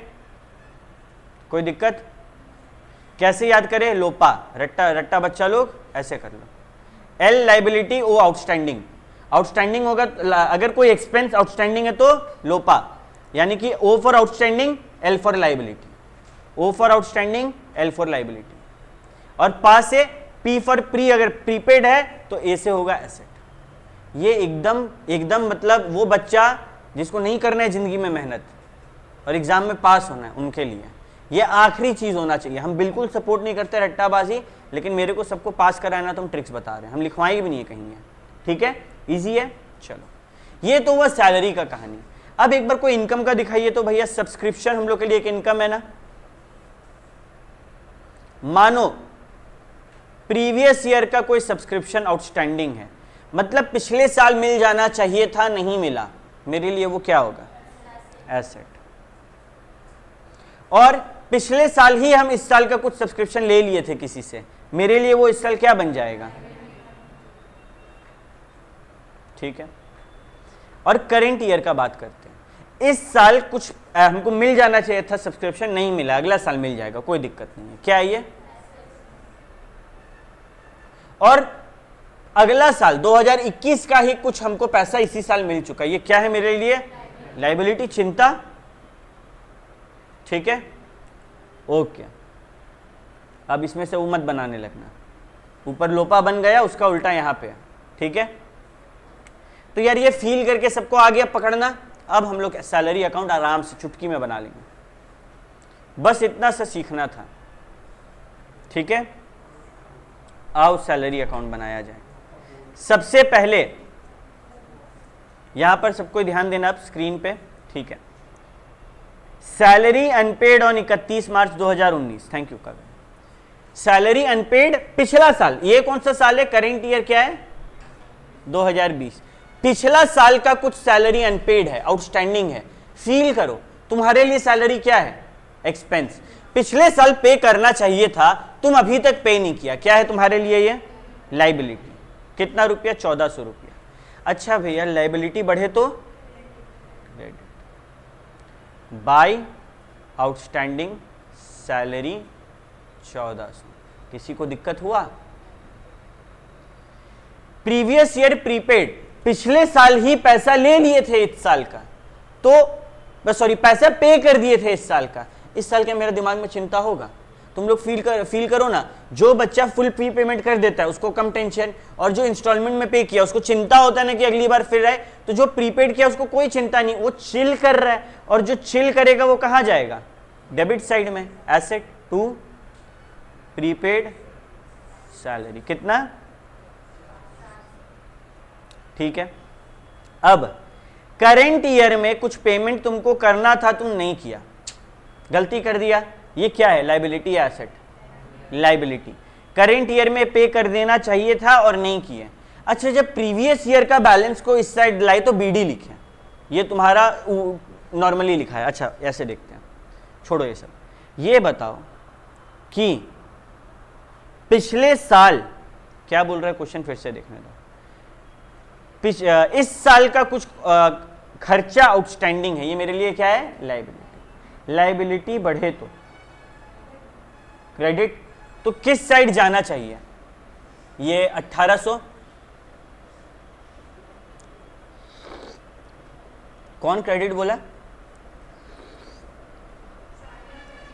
सही बोली, ऐसे डरने आते, जैसे बोले सही बोली, तुरंत चिल्ला के वो जीनत बोल रहे हैं, हम बोले वाह रे लड़की वाह, जो गलती होता है तो नहीं एक्सेप्ट करना है। Okay, outstanding salary of this year क्या है मेरे लिए? लाइबिलिटी है भैया, चिंता है। चिंता बढ़े तो क्या होना चाहिए? 1800 का चिंता बढ़ रहा है, क्या होना चाहिए? Credit obviously. यहां पर क्या हो रहा है देखो, इस साइड लिखा रहा है भैया, ये तो गड़बड़ा गया मामला। आप बोले क्रेडिट होना चाहिए तो हम लोग बाई साइड लिखेंगे, क्योंकि अकाउंट जनरल हम लोग यही पढ़ते हैं। लेकिन यहां पर ये टू साइड में क्यों लिखा रहा है? क्योंकि ये इस साल का है। ठीक है, तुम लोग एक बार दिमाग में जर्नल एंट्री पास करो तो, normal journal entry, salary paid क्या होगा? Salary account debit to bank account. तो इस साल का जो खर्चा है सैलरी, वो तो हमेशा डेबिट ही होना है। अच्छा, salary not paid will be paid next year, तो ये क्या हो गया? Outstanding salary. अब जर्नल एंट्री पास करो, salary account debit to outstanding salary, इस साल का किस साइड आया? समझ रहे हैं अंतर? अब हम एकदम क्रिस्पली बता रहे हुआ क्या है। ये जो 400 और ये जो 1400 है ना, ये मेरा मान लो बैलेंस बीडी है। ठीक है, मान लो, इसीलिए ब्लू में लिखे, देखो ना, देखो ये बैलेंस बीडी 1400 इधर है, 1400 इधर है, ये बैलेंस बीडी 400 इधर है, 400 इधर है। इसका मतलब ये एक टाइप का बैलेंस है जो पिछले साल से इस साल आया, इसीलिए वो वाला रूल तो आराम से लग गया। लेकिन अब सैलरी क्या है? सैलरी मेरा एक एक्सपेंस अकाउंट है, इस साल खर्चा हो जाना चाहिए था, हम नहीं किए, तुम लोग घुस रहा लाइबिलिटी वाला जोन में। क्या लाइबिलिटी से इसको मतलब है इस साल खर्चा हो जाना चाहिए था, तो खर्चा हमेशा बढ़े तो डेबिट टू, इस साल का खर्चा क्या हुआ? बढ़ा। देखो यहां पर क्या हो रहा था, प्रीपेड सैलरी, पिछले साल ही कुछ पेमेंट तुम कर चुका था, तो इस साल का खर्चा उसके कारण क्या हुआ होगा? नहीं फील हो पा रहा है? देखो मानो इस तुम लोग का हम हर महीना फीस लेते हैं, ठीक है, मानो 500 रुपया, 500 रुपया, 500 रुपया, ठीक है, और हम एक फीस अकाउंट बनाते हैं। अब मानो हमको कुछ बच्चा पिछला महीना फीस नहीं दिया, उसके कारण क्या हुआ होगा? हम टेंशन में आ रहे होंगे या हम आराम से होंगे कि आगे मिल जाएगा? आराम से। तो इसका क्या होगा? टू बैलेंस बीडी या फिर टू आउटस्टैंडिंग फीस अकाउंट, क्योंकि ये रिसीट है एक टाइप का। क्या, कितना रुपए? मानो 500 रुपये। अब इसी को दूसरा तरीके से देखने का नजरिया तुमको दिखा रहे हैं। फीस क्या है तुम्हारे हमारे लिए? रिसीट, पैसा आने को है, और कुछ पैसा अभी नहीं आया है, इस बार आ जाएगा, तो तुम्हारा अच्छा तुम्हारा रिसीट उसके कारण बढ़ा या गिरा? क्या वो इस साल इस महीने का फीस था? मेरे को इस महीने से मतलब है, क्या वो इस महीने का फीस था? नहीं था ना, तो हम उसको डेबिट साइड किए। फीस एक रिसीट है, इनकम है, इनकम बढ़े तो क्या होता है? क्रेडिट, लेकिन हम कहाँ लिखे? डेबिट में। ऐसा क्यों? क्योंकि मेरा दिमाग फिर वही जा रहा है इनकम एक्सपेंडिचर वाला कॉन्सेप्ट पे। क्या ये इस साल का है? नहीं है, तो इसको क्या इंक्लूड करना चाहिए था? नहीं, घटा दो फीस को। ठीक है, देखो हम एकदम डीप में जाके बातों को समझाना चाह रहे हैं, हर चीज के पीछे का रीजन के साथ। कॉन्सेप्ट सिंपल सा है, ये जो बैलेंस है ये कैरी फॉरवर्ड किया गया है, ये दोनों बैलेंस। अगर इस बैलेंस को रखने का, अगर एनपीओ में, अच्छा एकदम सिंपल ट्रिक चाहिए भैया हमको, एनपीओ में कोई भी अकाउंट बना रहा है, सबसे पहले क्या देखो, क्या है वो? एक्सपेंस है या इनकम। ठीक है, अब प्रीपेड सैलरी पिछला साल 2019 में 400 रुपया इस साल का पे कर दिया गया था। सैलरी क्या है? एक्सपेंस। अच्छा ये 400 क्या इस साल का है? पिछले साल पे कर दिया गया था इस साल का, क्या वो इस साल का है? अरे बुद्धि लगाओ, पिछले साल ही हम इस साल का पे कर दिए हैं। तुम लोग को अगर ग्राफ बना के दिखाएं तभी समझ आएगा। हाँ, 2020 2019 2019 में ही हम यहां का पेमेंट कर दिए, क्या वो 2020 का था? हाँ भैया था। तो उससे मेरा इस साल का सैलरी बढ़ा या घटा? बढ़ा। सैलरी खर्चा बढ़े तो डेबिट। फिर से एक और बार, भैया पिछले साल हम कुछ सैलरी पे नहीं किए थे, पिछले साल 2019 में कुछ मेरा आउटस्टैंडिंग रह गया था भैया, तो वो इस साल पे कर देंगे। ये कॉन्सेप्ट क्लियर है? अच्छा भैया मेरे को ये बताइए, क्या ये इस साल का सैलरी है? क्या ये इस साल? तो सैलरी को बढ़ाना चाहिए या घटाना चाहिए? घटाना चाहिए। सैलरी खर्चा है, घटे तो? अब आओ यहां पर, अब ये वाला कॉन्सेप्ट से तुम लोग को एकदम क्लियर हो जाएगा सब कुछ कि करंट ईयर का आउटस्टैंडिंग है भैया कुछ, यानी कि इस साल कुछ पेमेंट कर देना चाहिए था और नहीं किए हैं। क्या ये इस साल का पेमेंट है? और पेमेंट इस साल का अगर है तो बढ़े तो डेबिट। ये देखो 1800, इजी है अब। अच्छा अब इसके बाद वाला हो जाना चाहिए अगर ऐसा होगा तो। ठीक है, प्रीपेड सैलरी अगले साल का खर्चा हम इस साल कर दिए, क्या वो इस साल का है? एक्सपेंस बढ़ाना चाहिए घटाना चाहिए? एक्सपेंस घटे तो क्रेडिट। बाई साइड में होगा क्या नाम से? प्रीपेड सैलरी के नाम से। एक सेकंड, बाई प्रीपेड सैलरी कितना रुपया? 600 रुपया। जो भी तुम्हारा बैलेंस आएगा मेरे अकॉर्डिंग 18 + 4 2200, 2200 माइनस 2000, सॉरी 2000। अच्छा कुछ पेमेंट भी तो हुआ सैलरी का बाई सॉरी टू कैश। ये इस साल उस साल से मतलब ही नहीं, ये कैश हमेशा टू कैश होगा। कमाई होगा, इनकम है बाई साइड आएगा, खर्चा है टू साइड आएगा। कितना रुपया? तो यहां बैलेंस सीडी कितना आ जाएगा? फिर by income and expenditure account. ये वही टेबल कितना आसान था ना, ये देखो कितना मुश्किल है भैया। यार भैया हमको तो डर लग रहा है ये कैसे होगा। एक लाइन में हम पूरा कहानी खत्म कर रहे हो। जिसको अभी तक सब कुछ समझ आया वेरी गुड, जिसको नहीं आया मेरा ये डायग्राम को देख लेना, सब कुछ समझ आ जाएगा। दो सिनेरियो है, या तो एनपीओ का इनकम का लेजर बनेगा या फिर एक्सपेंस का। सिंपल सा कॉन्सेप्ट रखना है, इनकम अगर प्रीवियस ईयर का आउटस्टैंडिंग है, ठीक है, तो पिछले साल का कमाई तुमको मिल जाना चाहिए था, नहीं मिला है, इस साल मिलेगा। क्या ये इस साल का इनकम है? नहीं। तो इनकम बढ़े तो क्रेडिट, क्या बढ़ाना चाहिए था? इनकम नहीं, तो यहां पे बाई साइड में आएगा प्रीवियस ईयर का आउटस्टैंडिंग इनकम। साथ साथ चलते हो। अच्छा प्रीवियस ईयर का प्रीपेड इनकम है, यानी कि इस साल का कुछ कमाई पिछले साल ही हो गया था, क्या ये इस साल का है? हाँ, तो इस साल का कमाई को बढ़ा दो to previous year prepaid income. कितना आसान है। अच्छा इनकम में पैसा आएगा या पैसा जाएगा?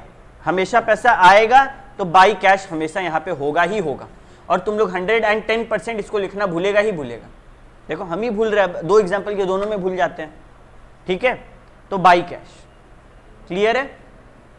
अच्छा, अब बात करते हैं करेंट ईयर का। करेंट ईयर का कुछ आउटस्टैंडिंग है, इस साल का कमाई है नहीं, मिला नहीं, ये तुम्हारा इस साल का कमाई बढ़ाएगा या घटाएगा? बढ़ाएगा। To current year outstanding. देखो प्रीवियस ईयर आउटस्टैंडिंग का उल्टा हुआ, सॉरी बाई, ठीक है, मेरा ये थोड़ा फॉल्ट है।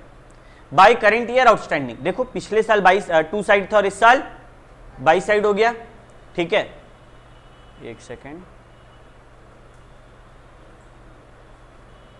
2 इधर और 22 इधर, क्लियर। अच्छा एक बात बताओ, करेंट ईयर इस साल का प्रीपेड, यानी कि इस साल आने वाला साल का कुछ पेमेंट पहले ही मिल चुका है, क्या उससे इस साल का इनकम बढ़ा? आने वाला साल का पैसा हमको अभी मिल गया, इससे इनकम बढ़ रहा है इस साल का? नहीं। तो हमको इनकम बढ़ाना चाहिए, घटाना चाहिए?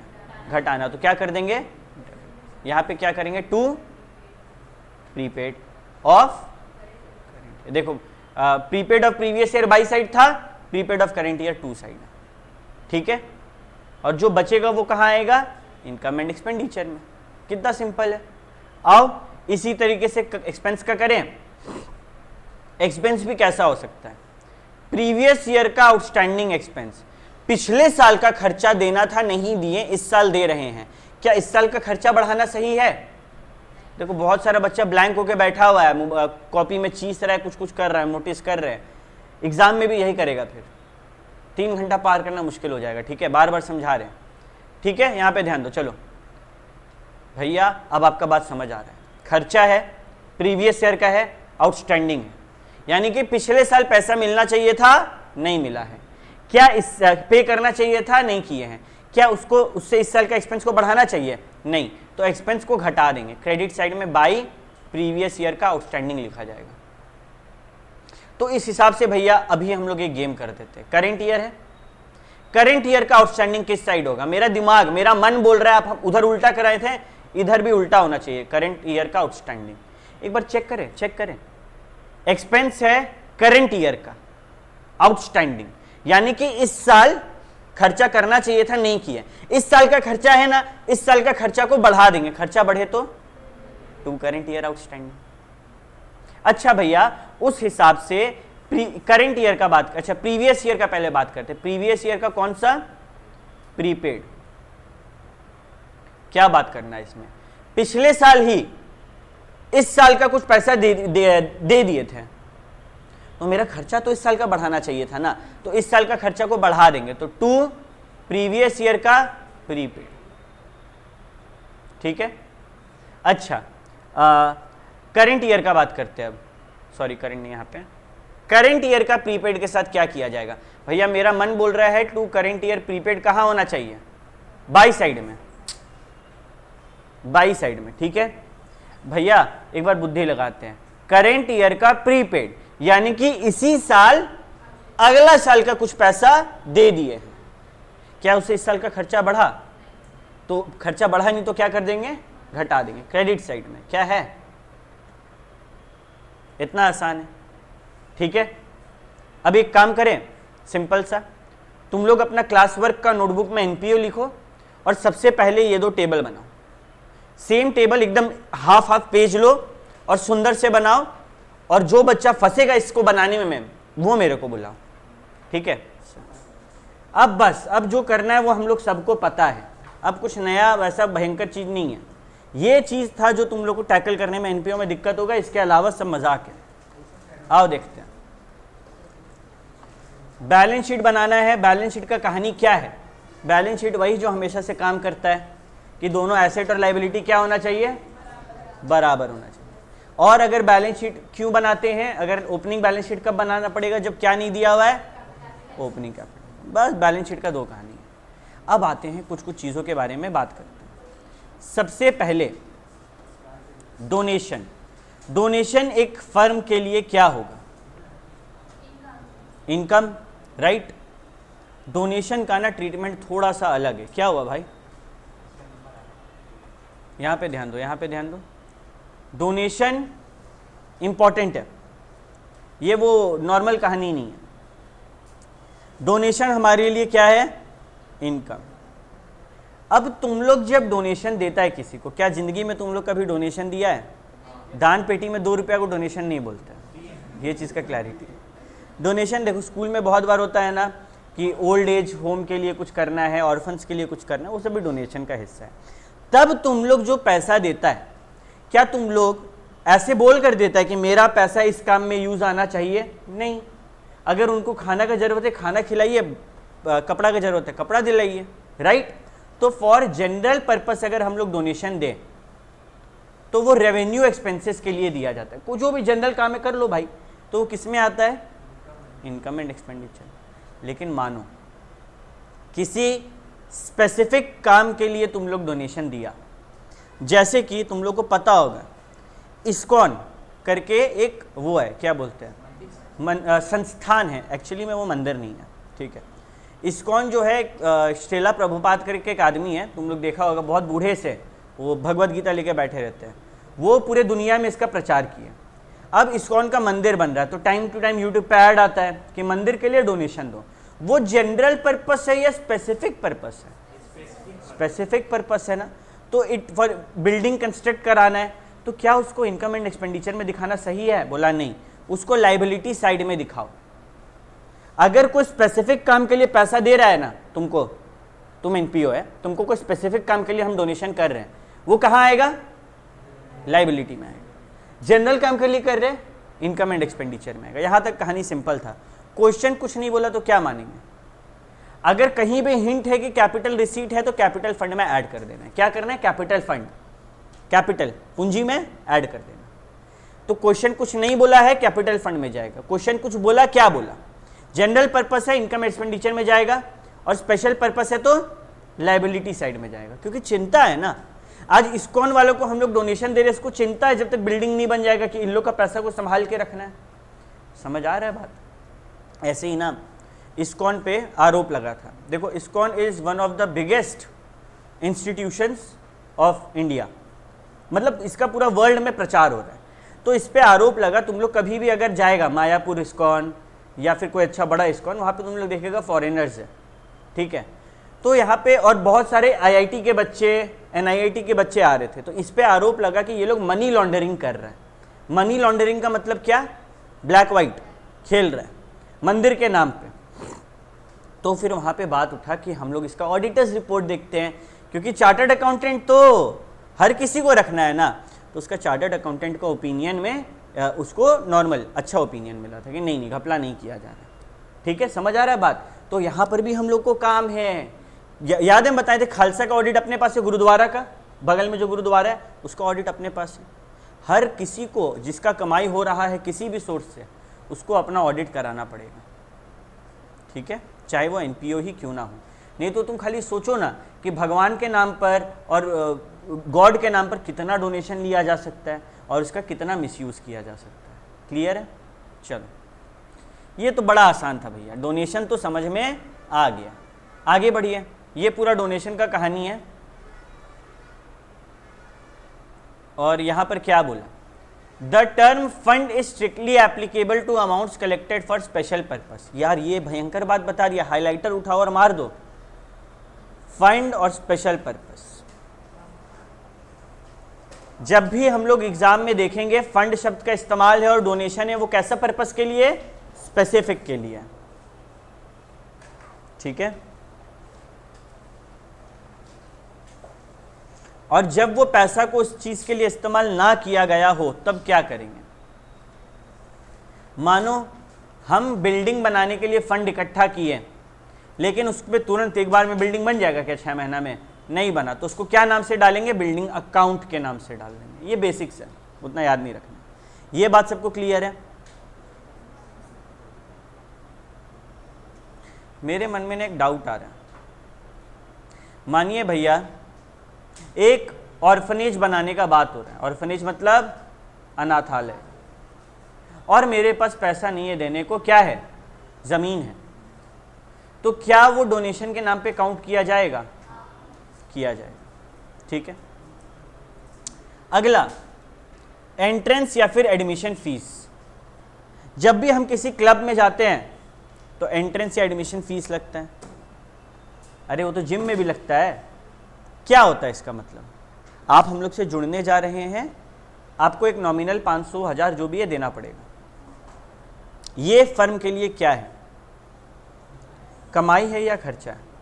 एनपीओ के लिए ये रेवेन्यू इन नेचर है या कैपिटल इन नेचर है? बुद्धि दौड़ाओ। नॉर्मली कैपिटल रिसीट माना जाता है, नॉर्मली कैपिटल रिसीट माना जाता है, कैपिटल फंड में ऐड करते हैं, ठीक है। लेकिन अगर छोटा अमाउंट है सिर्फ एक्सपेंसेस को कवर करने के लिए, तो इनकम एंड एक्सपेंडिचर में डाल देंगे। अगर क्वेश्चन साइलेंट है, यार ये वेरी इंपॉर्टेंट बात है, तो कैपिटल मानो, क्वेश्चन कुछ बोल रहा है तो रेवेन्यू मानो। मेरे नोट्स में हम गलत लिखवा दिए हैं कि क्वेश्चन अगर साइलेंट है तो रेवेन्यू मानो, नहीं। एंट्रेंस या एडमिशन फीस में क्वेश्चन साइलेंट है तो कैपिटल मानेंगे। नोट्स में भी तुम लोग ठीक करना, आज जब घर जाके कॉपी करेगा, 4-5 पेज का नोट्स है। क्या ये बात सबको क्लियर? अच्छा भैया कैपिटल क्यों? अरे क्या तुम अगर ऐसा सोचो, अगर मेरे पास 100 मेंबर आ गए तो क्या जरूरी है अगला साल भी आएगा? लेकिन देखा जाए तो मेरा तो बिजनेस है, अगला साल भी आएगा तो हम लिखेंगे, दोनों हो सकता है। इसको कैपिटल रेवेन्यू रिसीट ज़्यादा सही माना जा रहा है अभी। क्लियर है? सब्सक्रिप्शन, इसका तो कच्चा चिट्ठा सब पता है भैया, आगे बढ़िए। आ गया ना सब्सक्रिप्शन? तो लाइफ मेंबरशिप फीस क्या होता है भैया? हम गए धनबाद क्लब में, फैक्ट बता रहे तुम लोग को, ठीक है, धनबाद क्लब में, और बोले कि हमको धनबाद क्लब का मेंबर बनना है। धनबाद क्लब वाला बोला कि आपको 1 साल का 80 या 90 हज़ार रुपया देना होगा, कम बता रहे हैं, ठीक है। हम बोले सुनो ना, मेरे को लाइफ टाइम का दे दो यार तुम। तो वो लाइफ टाइम का बोला 10 लाख रुपया दे दीजिए, ठीक है। 10 लाख रुपया उसको एक बार में मिल गया। अरे ये रेवेन्यू नेचर या कैपिटल इन नेचर? एकदम सही, सुन के समझ में आ रहा है ना क्या ये हमेशा मिलने वाला है? नहीं, तो ये कैपिटल इन नेचर, ठीक है। हाँ एकदम, बहुत जन लाइफ टाइम जिम मेंबरशिप ले लेता है, जैसे गोल्ड जिम का एक कार्ड आता है, तुम लोग को समझाते हैं, देखो गोल्ड जिम, एक एनी टाइम फिटनेस है ATF, ये लोग, हाँ अबे सनी फिटनेस तो पास में, हम तुमको ग्लोबल जिम्स बता रहे जो पूरे इंडिया पूरे दुनिया में। ये लोग अपना एक कार्ड बनवाता है, लाइफ टाइम मेंबरशिप कार्ड। वो अगर तुम खरीद लिया, तुम दुनिया का किसी भी कोना में हो, अगर उनका जिम वहाँ पर है तो तुम वो एक्सेस कर सकता है ज़िंदगी भर के लिए, ठीक है। तो ये हुआ लाइफ मेंबरशिप फी का नाम, मतलब ओके। इसके बारे में हम लोग कुछ ट्रीटमेंट्स देखेंगे। अच्छा अब एक बात बताइए भैया कि डोनेशन मानिए गिफ्ट में कैश या काइंड, तो क्या हम लोग पढ़ चुके हैं, आगे बढ़ो। एंट्रेंस फीस क्या है? एंट्रेंस फीस हमेशा कैपिटलाइज करेंगे, कुछ बोलेगा तो रेवेन्यू। लेगेसी क्या होता है भैया? जायदाद। और जायदाद कैसे मिलता है? विल के हिसाब से, तुम्हारा विल बनेगा उसके हिसाब से। ये एक, अब तुम लोग समझो, मेरा एक एनपीओ है और हमको एक चाचा जो है अपना जायदाद देके चल गए। अब वो जायदाद रेवेन्यू है या कैपिटल है? क्या हर महीना कोई चाचा जायदाद देके जाएगा? तो ये क्या हो गया? कैपिटल। लेगेसी क्या होगा? कैपिटल होगा। लाइबिलिटी साइड में दिखा जाएगा, कैपिटल फंड में ऐड किया जाएगा। क्या किया जाएगा? लेगेसी कैपिटल फंड में ऐड, ठीक है। लाइफ मेंबरशिप फीस कैपिटलाइज होगा, ठीक है। एंडाउमेंट फंड क्या होता है? एंडाउमेंट फंड यानी कि donation for specific purpose. Donation for, कुछ नया है क्या? पढ़े हैं ना अपन। और स्पेसिफिक पर्पस वाला डोनेशन को क्या कर रहे थे? बैलेंस शीट का लायबिलिटी में डाल रहे थे। अब तुम लोग को हम बतलाते हैं ये लोग का कमाई का एक और जरिया, ओल्ड न्यूज़पेपर एंड पीरियोडिकल्स, ठीक है। तुम लोग कभी स्कूल में अगर याद किया होगा तो एक न्यूज़पेपर ड्राइव चला करता था, ठीक है। बीच में हवा आया था, डिनोबली में हम पढ़े हैं, और डिनोबली कार्मल में ये चीज़ बहुत नॉर्मल था। हर साल एक बार हम लोग का इंटरैक्ट क्लब था। हम तुमको बताते क्या होता था मेरा स्कूल में। हफ्ता में 5 दिन है, एक दिन एक्टिविटी पीरियड कहलाता था, और वो पीरियड में कोई बच्चा पढ़ाई नहीं करेगा, किताब छुएगा तो मार पड़ेगा, ठीक है, हम लोग सबका काम था कि हम लोग को एक क्लब को पिक करें, तो आई टुक इंटरैक्ट क्लब। अब मेरा काम था ये एनपीओ वाला, उसके हम प्रेसिडेंट बने, तो मेरे को एनपीओ को किस तरीके से हम लोग का धनबाद में रोटरी क्लब करके एक है, तुम लोग सुना होगा, उसका और हम लोग का टाई अप है, ठीक है। तो अब रोटरी क्लब जो भला समाज सेवा कर रहा है, हमको उसमें मेरा स्कूल को मदद करना था। हम लोग क्या करते थे पता है, जितना पेपर ला सकता है तुम लोग लाओ, ठीक है, जितना पेपर ला सकता है, और उसको बेच के क्या करेंगे, पैसा आएगा, पैसा हम लोग दान में कर देंगे। तो ये भी तो एक डोनेशन देने का तरीका हुआ। अच्छा, क्या हम पेपर बेचने जाया करेंगे? नहीं, एक ट्रक आता था रोटरी क्लब के तरफ से और वो पेपर बेचता था। तो Rotary Club from sale of old newspaper and periodicals भी तो पैसा कमा लिया, और ये हर साल कमा रहा है। तो ये क्या है, रेवेन्यू या फिर कैपिटल? तो ये expenditure, income and expenditure account है। तो ये रियलिटी समझाएं, ऐसा मत सोचना कि वो 4 जो 365 न्यूज़पेपर मेरा घर में आता है उसको बेचता है ये लोग, नहीं। ये लोग ड्राइव चलवाता है अलग अलग स्कूल्स में, ट्यूशन्स में, अलग अलग जगह पे, ऑफिसेज में पेपर्स इकट्ठा करता है और फिर उसको बेच के बच्चा लोग का मदद या जो भी काम है अपना ऑब्जेक्टिव पूरा करता है, ठीक है, okay. Sale of old fixed asset, ये भी एक कमाई का जरिया है, लेकिन रेवेन्यू है या कैपिटल है? कैपिटल है यार, हर साल थोड़ी बेचेंगे। ऑनरेरियम, ये बड़ा मस्त चीज़ है, क्या कोई बता सकता है क्या है? क्या है?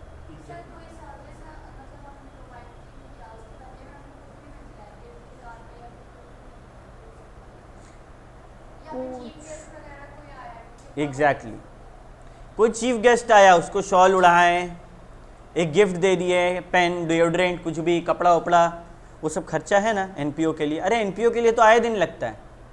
आज मानो किसी बड़ा नेता का बर्थडे है, अब जो भी बड़ा नेता है वो बर्थडे कैसे मनाएगा? रात में पार्टी करेगा क्लब वाला, दिन में तो लोगों को क्या दिखाना है कि हम अच्छा इंसान है, तो वो अपने एरिया का सबसे बड़ा एनपीओ में जाएगा, तो उसको शॉल उड़ाएंगे, उसको बर्थडे गिफ्ट दिलाएंगे, उसको सम्मानित करेंगे, ऑनर करेंगे। ऑनरेरियम वही होता है। अच्छा, एम्प्लॉय को ऑनर कर रहे हैं, क्या वो इसमें आएगा? कभी नहीं। बाहर के लोगों को ऑनर करने को ऑनरेरियम बोला जाता है। क्लियर है? ओपनिंग बैलेंस शीट कैसे बनाते हैं सब पता है, सब पता है, हम लोग को मत सिखाओ, चलो बना देंगे अब, ठीक है। इलस्ट्रेशन 4 बनाया जाए। नॉर्मल अकाउंट्स जैसे बनाते हैं वैसा ही है, एक हम लोग साथ में बना लेते हैं, ठीक है। मेरे सामने क्या है? रिसीट एंड पेमेंट अकाउंट, किसका? न्यू बर्ड 40 क्लब का, ठीक है। करंट ईयर क्या है? 31 मार्च 2020, ठीक है। भैया ऊपर ही अब देख के बोले अरे नीचे भी वही वैल्यू है। Steps to solve the sum. Step 1, क्या कैपिटल फंड दिया है? नहीं भैया नहीं दिया है। तो क्या कैपिटल फंड का जरूरत है? पता करना होगा भैया। क्या बैलेंस शीट बनाने बोला है क्वेश्चन में? नहीं। इनकम एंड एक्सपेंडिचर बनाने बोला, ओपनिंग बैलेंस शीट नहीं बनानी। कैसे दिमाग काम कर रहा है देख रहा है ना, साथ में चलो। क्या कैपिटल फंड बनाना है? क्या बैलेंस शीट बनाने बोला है? नहीं बोला है, मटियाओ। बैलेंस शीट बनाने बोल देगा तो पहले ओपनिंग बैलेंस शीट बनाओ, कैपिटल फंड निकालो, फिर क्लोजिंग बैलेंस शीट बनाओ। क्लियर है? आउटस्टैंडिंग सब्सक्रिप्शन है, क्या कैसे करते हैं हम? सब्सक्रिप्शन के बगल में एक डॉट लगा देंगे। आउटस्टैंडिंग सैलरी एंड वेजेस है, सैलरी एंड वेजेस के बगल में डॉट लगा देंगे। डेप्रिशिएट स्पोर्ट्स इक्विपमेंट है, कहाँ है? स्पोर्ट्स इक्विपमेंट के बगल में डॉट लगा देंगे। और 50% ऑफ एंट्रेंस फीस है, कहाँ है एंट्रेंस फीस? उसके बगल में डॉट लगा देंगे। जितना एडजस्टमेंट है उसको हम देख सकते हैं। तो अब जब मेरे को डॉट वाला चीज दिखेगा तब हम नीचे जाएंगे या पेपर पलटेंगे। मेरा टाइम बच रहा है ना भाई, हर चीज के लिए मेहनत नहीं करना हो रहा है। सबसे पहले क्या बनाने बोला है? इलू 4 में कौन सा account? Income and for the year and. कितना? 30 मार्च। बार बार बोल रहे बच्चा लोग ये फ्री का मार्क्स है। अगर ये चैप्टर में स्ट्रेंथ आ गया तो 10 से 12 मार्क्स आराम से अपने जेब में आ जाएगा, और ये नहीं आया तो फिर डर लगेगा, एग्जाम से पहले हमको कॉल आएगा कि भैया छोड़ दे। चलो, इनकम किस साइड लिखाता है? Income credit side. भैया ये अभी गलती हो गया था मेरा दिमाग में, हम इनकम को डेबिट साइड बोल रहे थे, अरे वो रिसीट था ना, ये इनकम है, दोनों में अंतर है। Receipt from the view of cash book देखा जा रहा था, और पेमेंट किस साइड आएगा, सॉरी देखो कर रही है गलती, क्या लिखेंगे यहाँ, डेबिट इनकम, आप आसान है भैया। शुरू करते हैं ना, to balance BD 2.5 lakh, income and expenditure में ये कहाँ जाएगा, अरे कैश का ओपनिंग बैलेंस कभी पीएल में जाते हुए देखे हो, पीएल मतलब इस साल कितना पैसा आया कितना गया, to balance BD of receipt and payment book मतलब मेरे पास शुरुआत में कैश बुक में कितना बैलेंस था, दोनों में कोई रिश्ता दिख रहा है, नहीं आएगा।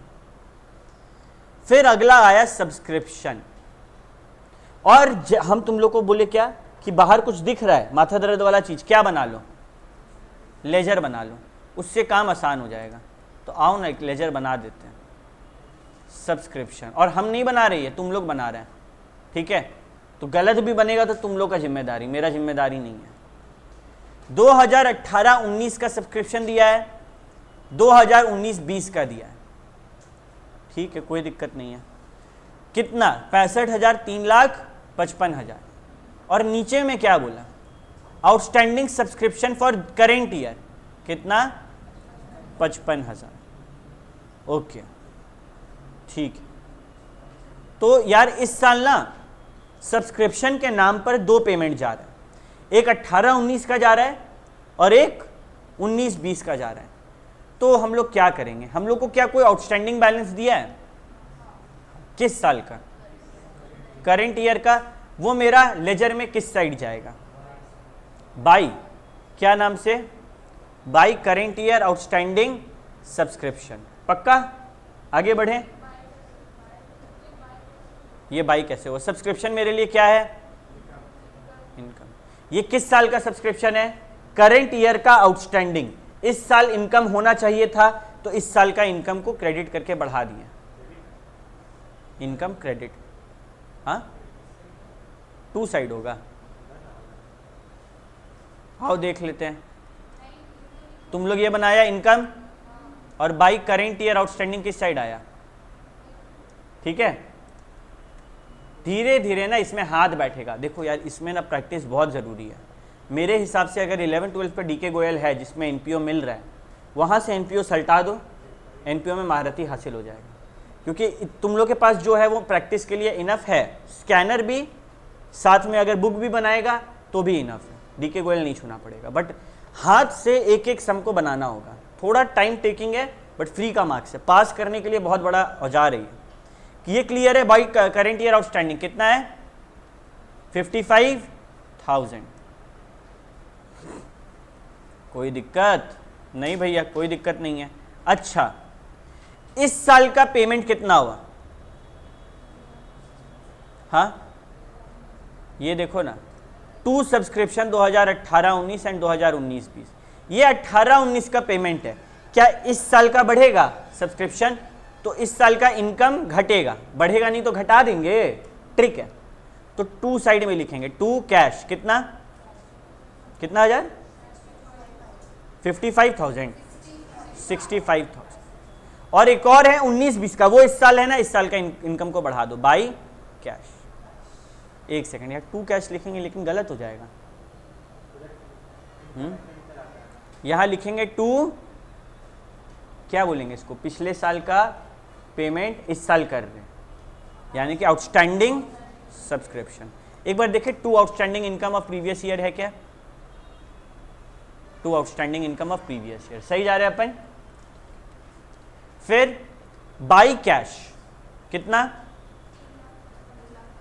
इस साल कितना मिला हमको टोटल, 3,55,000, कोई दिक्कत।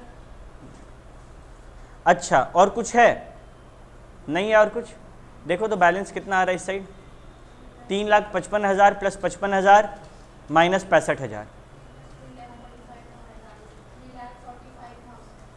3,45,000। There is something problem, wait, okay यहाँ पे ध्यान दो सब कोई। एक छोटा सा कॉन्सेप्चुअल एरर हुआ हम लोग से, और वेरी इंपॉर्टेंट है। देखो ये टेबल से बना सकते हैं चुटकी में, ठीक है, अभी हम बना के दिखा देंगे। लेकिन एग्ज़ाम में लेजर बनाने बोल सकता है और उसमें हम लोग को महारत ही हासिल करना है। ठीक है, मेरा कैश से पेमेंट कितना हुआ है भाई? यहाँ तुम लोग सोचो ना, हम गलती कर रहे हैं ना लेजर बनाने में। हम यहाँ टू कैश लिख नहीं सकते, आउटस्टैंडिंग लिख दिया, लेकिन हमको इसका लेजर में दिखाना होगा ना मेरे पास कितना रुपया आया है। अगर हम सिर्फ 3,55,000 रुपया आया है दिखाएंगे तो क्या ये न्याय हो रहा है? ट्रू एंड फेयर अकाउंट्स बन रहा है? इसमें कितना ऐड करके दिखाना होगा? 55,000, 65,000, 65,000। टोटल कितना हुआ? अब करो तो 4,20,000 प्लस 55,000 माइनस 65,000, 4,10,000। ये कहाँ जाएगा? टू इनकम एंड एक्सपेंडिचर में। तो ये हमारा टू इनकम एंड एक्सपेंडिचर में क्या लिखाएगा? पहले बाय सब्सक्रिप्शन, वहां पे लिख देंगे वर्किंग नोट 1, कितना रुपया? 4,10,000। कितना आसान है। क्या किए भैया? जो आप लेजर बनाना सिखाए ना उसको बनाएं, और उससे टेबल से तो मजाक है। कितना रुपया आया? 4,20,000 आया।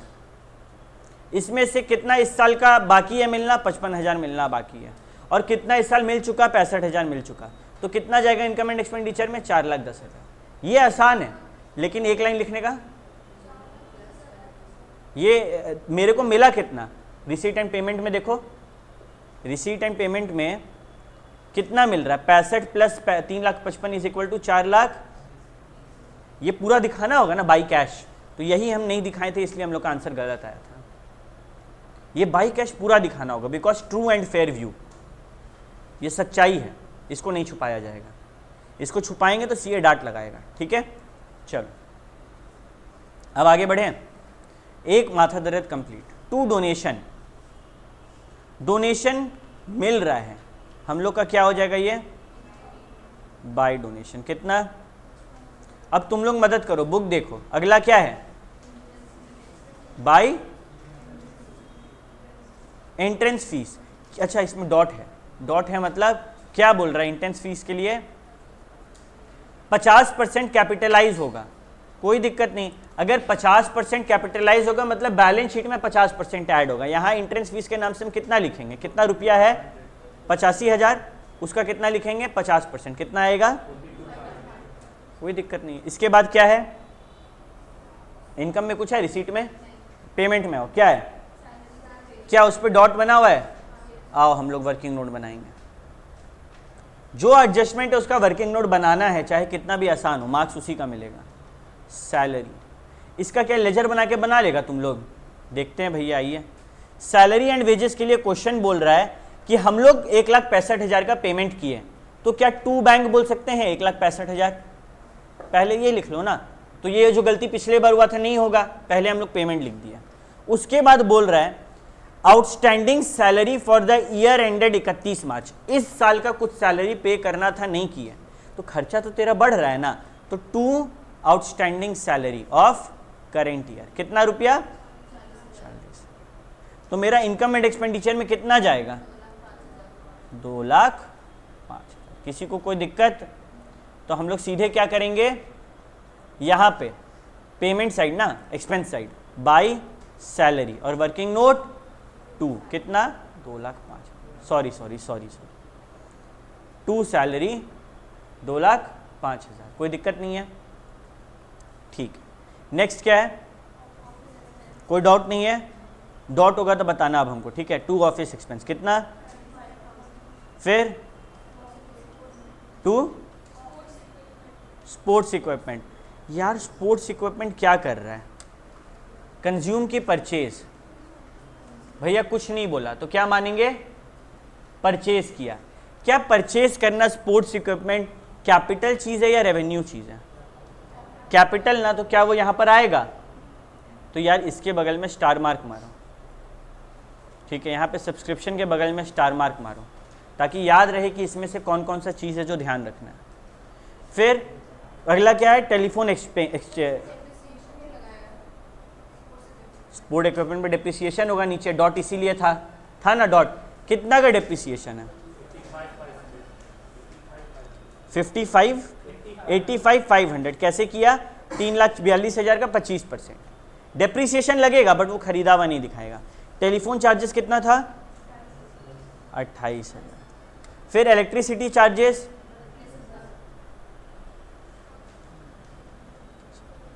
फिर ट्रैवलिंग एंड कन्वेयंस है ना, कितना है 65,000 और 85,500। ठीक है, एक बार हम लोग बैलेंस करें। मेरे हिसाब से एक बार नज़र घुमाते हैं, 4,10,000 है इधर, 55, 42 इसी साइड बड़ा आएगा। कितना आ रहा है, ऐड करो, 4,10,000 प्लस 55,000 प्लस 42,500, 5 लाख।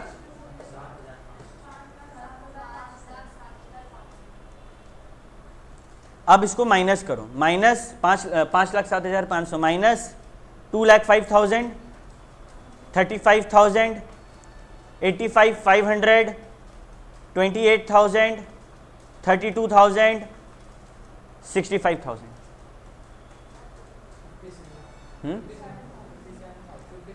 57,000, 57,000। और ये टू साइड आया, क्या आता है, इनकम या गेन, लॉस, इनकम प्रॉफिट आता है, तो टू यहाँ प्रॉफिट लिखेंगे। बनाना सीख गया सब कोई। अब हम लोग लंच ब्रेक करते हैं और उसके बाद फिर हम लोग इस चैप्टर को कंटिन्यू करेंगे।